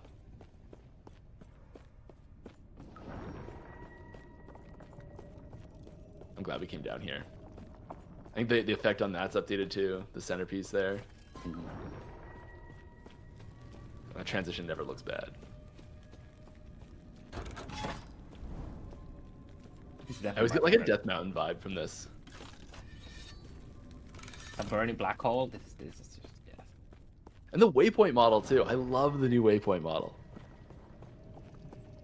Like it feels like it fits in the world, and it just feels more like appropriate for the world. And yeah. A question that keeps coming up: DLSS or FSR? When? Is that When it's ready. When it's ready? In development. In development. What is that? Definitely looks nice. We'd have to ask the Upscaling. team on that one. Upscaling. No. I meant there's a meme that's just stuck in my head when he's like in development. All right. Yes, I do know what DLSS and FSR is. Sorry. We Yeah, figured. that's why I paused on it. All right, that is the whole video. Holy smokes, that looked really, really good. Nice job, guys. That is great. Obviously, we started a little late. Normally, we end the podcast with just taking a few questions from the community. Is that all right, guys? Maybe 5-10 more minutes maximum? Oh yeah. That feels good? Okay. I kind of almost just want to leave this playing, Frosty, and maybe we just mute it and stay on this Keep scene. it playing, mute it, and ask questions. Let's stay on the Okay, screen. just want to be as clear as humanly possible. I know a bunch of questions are about to be flooding in. Me and Frosty are going to do our absolute best to manage them. Frosty, I'm going to take YouTube, you take Twitch, okay? All right. And we'll try and we'll just do some rapid fire questions, all right? Hash notes win. First one I saw. Yeah. Right. Hash notes when. like 6 hours ago. Can we get an update are there for server stability? I know we kind of touched that already. You guys like Yeah. To recap, we're feeling very good about server stability for the launch of the upcoming patch. So we invite everyone to join us right on time, 11 o'clock. okay. Any plan on new classes? We love classes. That's what I'll say. We love classes. Okay. All right. I bet you I have a like list that. of like 10 classes and masteries already. Like, you know. I bet you're right. Could be right. Yeah, got it. Got I it. Only bet on 10? that. Only There's 10? such a gigantic backlog of things of like, wouldn't it be awesome if we could just make this? We've got to pick the ones that are the most important. Do you guys feel confident that seasons moving forward will have new sets? Yes. Yeah. Okay. Panda MTX for Beastmaster Bear. Sounds cool. Please. Or Okay. Yeah. or capybara, huh? Maybe. But only if it just I'm randomly sure falls off Holly a just heard you say capybara and is like already doing this. Okay, perfect. the for the banda, it's gonna be pay to lose because it has to just randomly like fall off cliffs and whatnot. Yeah, and just Yeah. roll roll away, around. roll away Yeah. from the action. That makes Yeah. sense. Any chat system or friends list updates?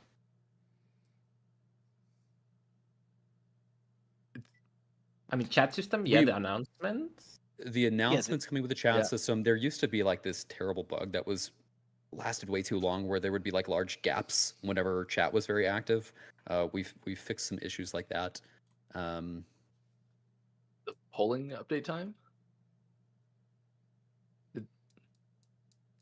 Like, so it updates faster, like populates your friends list faster. Didn't we do that?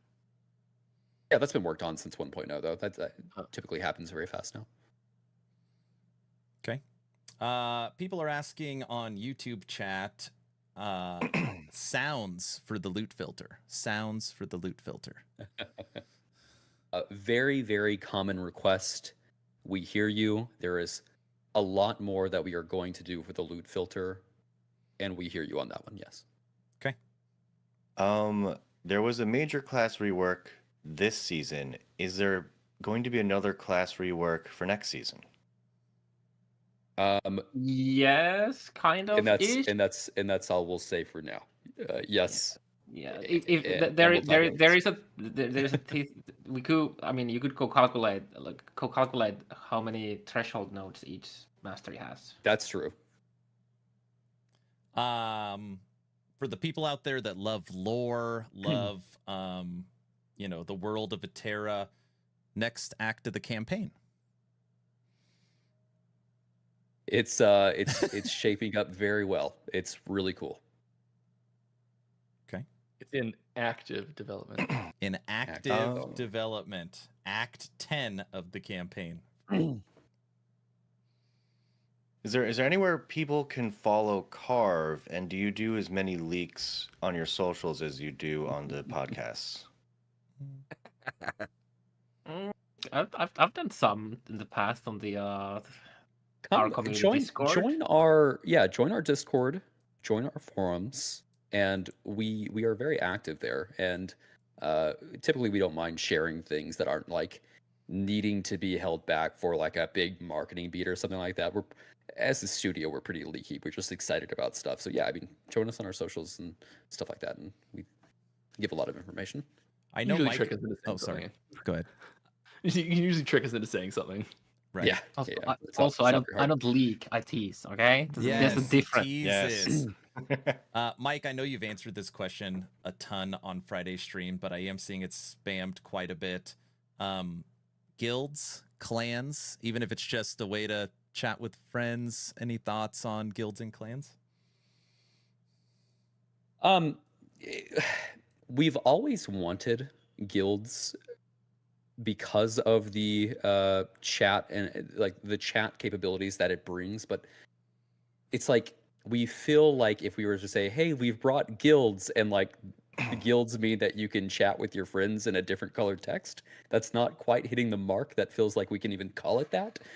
So it's one of those things. If you guys have ideas for what guilds could be, that would be really awesome and additive for Last Epoch specifically, we would love to hear that. It's something that, as a team, we've been interested in since forever.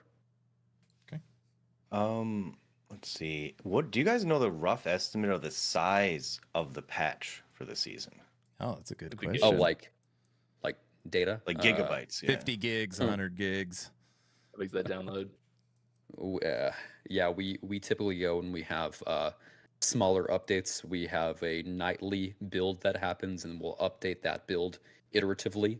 And so I don't know what the full build actually is at all. 1 million gigabytes. Yeah. Yeah, we just see like, oh, this update was like half a gig or 2 gigs, and you Right, can't just add right. those all together because it can be the same thing that changes from day to day. And so we don't have a situation where we've taken like a jump from the base all the way to the like 1.17 all the way to 1.2. We're starting the download the moment the patch goes live, or is there any pre-download? Don't think there's any pre-download. We know people want it. Yeah. We'll see what we can do eventually. Okay. Isn't it like a technical thing where people would be able to start playing it immediately in offline, right? So that's what I've heard is that if you guys allow pre-download, then offline players could play immediately, or I don't know if that's true. Yeah. Right. There's some Steam encryption stuff that we might be able to use, but I don't know if there's like problems with that or something. Yeah, the team is saying like the true offline mode does make that pretty problematic. If there is a way to get around that, I haven't personally discussed that very heavily with the team, but it's not as easy if it was just a fully online game. Judd, if it was a perfect world and you could snap your fingers, how long would it be in between seasons? Oh, daily. No. Every day is season day.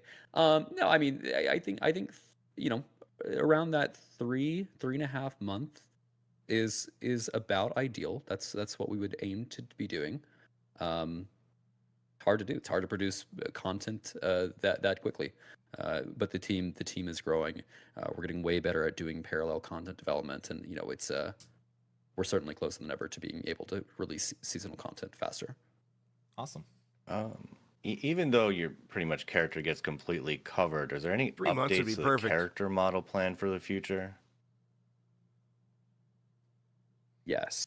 There's some things like some of our character models, like the skin textures and stuff, don't look as nice as we'd like them to, and even some like proportional changes that we believe that we could make that would make them look nicer. What is the status on those, Ross? Do you have any idea if there's like an actual status update on that? Yeah, nothing to announce just now. Okay. Totally fine. Transmog when? I know these are like rapid. There's just a million. I'm just picking some out of here. Nothing to announce on that yet. No worries. Okay. Oh, jeez. What? We've losty. It's a Frosty. He's losty. Frosty's gone. Yeah. Frosty said that if his baby's Full circle. He said if his baby's coming, that he'll have a backup plan. No, I'm here. I'm here. Wife went into labor. I said, dude, like, obviously take care of your wife, but if your wife goes into labor during stream, it's going to be excellent content. That's what I told. Oh my god. Could you? I can't believe this didn't get brought up. Secret lizard level. Somebody's got to spill or say something like. What? Yeah, what are you talking about? If you're finding lizard tails, I would certainly buy a stash and store those lizard tails, at least. Honestly, that is unacceptable. I will absolutely accept that I reason. I would why keep wouldn't those you lizard keep tails? Yeah. The good memories that you helped. Poor lizards were super overburdened, right? Dude, everybody in chat, you know what that means. If you find lizard tails, keep them. Keep them. There is no lizard level, just to be clear. Don't go looking for a lizard level, but you should not get rid of them. You should not get rid of them. You can have up to 200 stash tabs. Wow. If you were to get every That's stash tab, I think crazy. it would cost about 190 million gold. One of those can be for lizard tails for sure. There you go.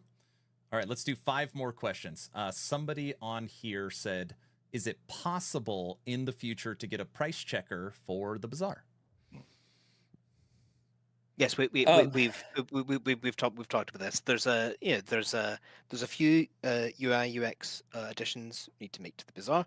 One is improving the unique search. We basically don't have enough there's not enough power to the unique search, and it's difficult to know how to price things. We've had conversations about how we would implement price checking. So these are discussions that are happening, but nothing to announce yet there. But yes, we've talked about it. Okay. Frosty, I'm back now, I think. Are you good, Frosty? Yeah, you know, it was nearing the end. I had some big technical problem. I need some attention too. It can't just be you, Aaron. That makes me feel. Thank you for messing No up problem. too. Now this might be an abstract question, but are there any other games EHG might be creating on the back end instead of Last Epoch? Last Epoch is the only game that we have in development. Okay. Is it possible to implement a pause feature in the future? Right now, offline has pause, online does not. Right. Yeah. It's something that we have the team looking at how that could possibly happen. It is much more complicated than anyone would initially suspect, Okay. and it gives a lot of potential for abuse cases, edge cases where things could be messy. It's something we very much want, but it's not coming season 2, season 3 probably. Okay. Considering the game is only $35 and people really do like the game and want to support you, what is the best way to support the company outside of just buying 2 copies of Last Epoch? Oh, here comes the merch store question. Sorry, that's funny. I mean, the genuine answer to that is like if you love the game, tell your friends that you really enjoy it. Multiplayer is significantly better than it ever has been. Party play. Leave us a good Steam review. Those are always helpful. Yeah, those are the things that typically help. Frosty, I think I'm good on my end. And everybody, please stick around. I'm going to be giving away 2 copies of Last Epoch at the end of today's stream. Yeah, that's it for me. Guys, thank you all so much for staying and sticking around through the technical problems and having such great information. And we all just can't wait to play this season coming up, guys. Really do appreciate it. Judd, I really feel appreciate like the time, guys. Judd, I feel like you're the top dog. You're the reason we're all here. You have to give the closing speech. I know he's normally make Frosty do it, and Frosty does a great job, but you get the honors today, sir. Yeah, for sure. I mean, really appreciate you guys having us on. Great pleasure. It's really exciting whenever we're releasing a patch to be able to get back out in front of the community where we came from and talk about the awesome stuff that we're doing here. We're all kind of living the dream, right? We're a bunch of ARPG nerds getting to make our action RPG dream happen right here. So it's really cool. Again, we invite everybody to join us at launch, Tombs of the Erased, April 17th. Be there, 11 o'clock. You can remember that by 11th Hour Games. We release things at 11 a.m. Central Time. And yeah, we're excited for the patch. It's going to be awesome. Awesome. Thank you guys so much for joining, Frosty. Good luck. You got this, sir. You got this. You're going to like being a dad. You got this, sir. All right, everybody, that's going to do it for episode 10 of the Town Portal podcast. EHG, thank you so much. All right, guys, let's draw some keys. Thank you, guys. Bye. All right. Well, there we go. Now, I'm going to be doing a bunch of theory crafting and everything on what Warpath build I'm going to be choosing. I think I am definitely going to go into Void Knight. I am super, super stoked about the Devouring Orbs being cast automatically while moving. I think in my head, that's going to synergize just wonderfully with the Void Knight and with Warpath. So that is the route I'm taking. We're going full Void damage, Void Knight, Spinny Boy, with Devouring Orbs circling us. So looking forward to that. Going to be badass. Now, I didn't know how long this stream was going to run, and they had like an hour of technical difficulties at the beginning of it. So I was planning on starting another Void Knight test run today, but I think with the time where it's at, I'm going to just put that off and start that tomorrow instead. So we'll do a full run from fresh character start to monoliths tomorrow on stream here. I'll get started right at about noon Pacific time, right around there somewhere. Gonna see if we can't get this Void Knight time down a little bit more. That way we can get going in endgame right away as soon as the update hits. So anyway, y'all, that is going to get it for me for today. So thanks a ton for hanging out. I would start that now because I do have another 40 minutes or whatever, but I don't think I'm going to be able to get much accomplished in 40 minutes. So with that being said, I'm going to call it good there. Have a absolutely wonderful rest of your day, and I will see you all next time. Take it easy, y'all.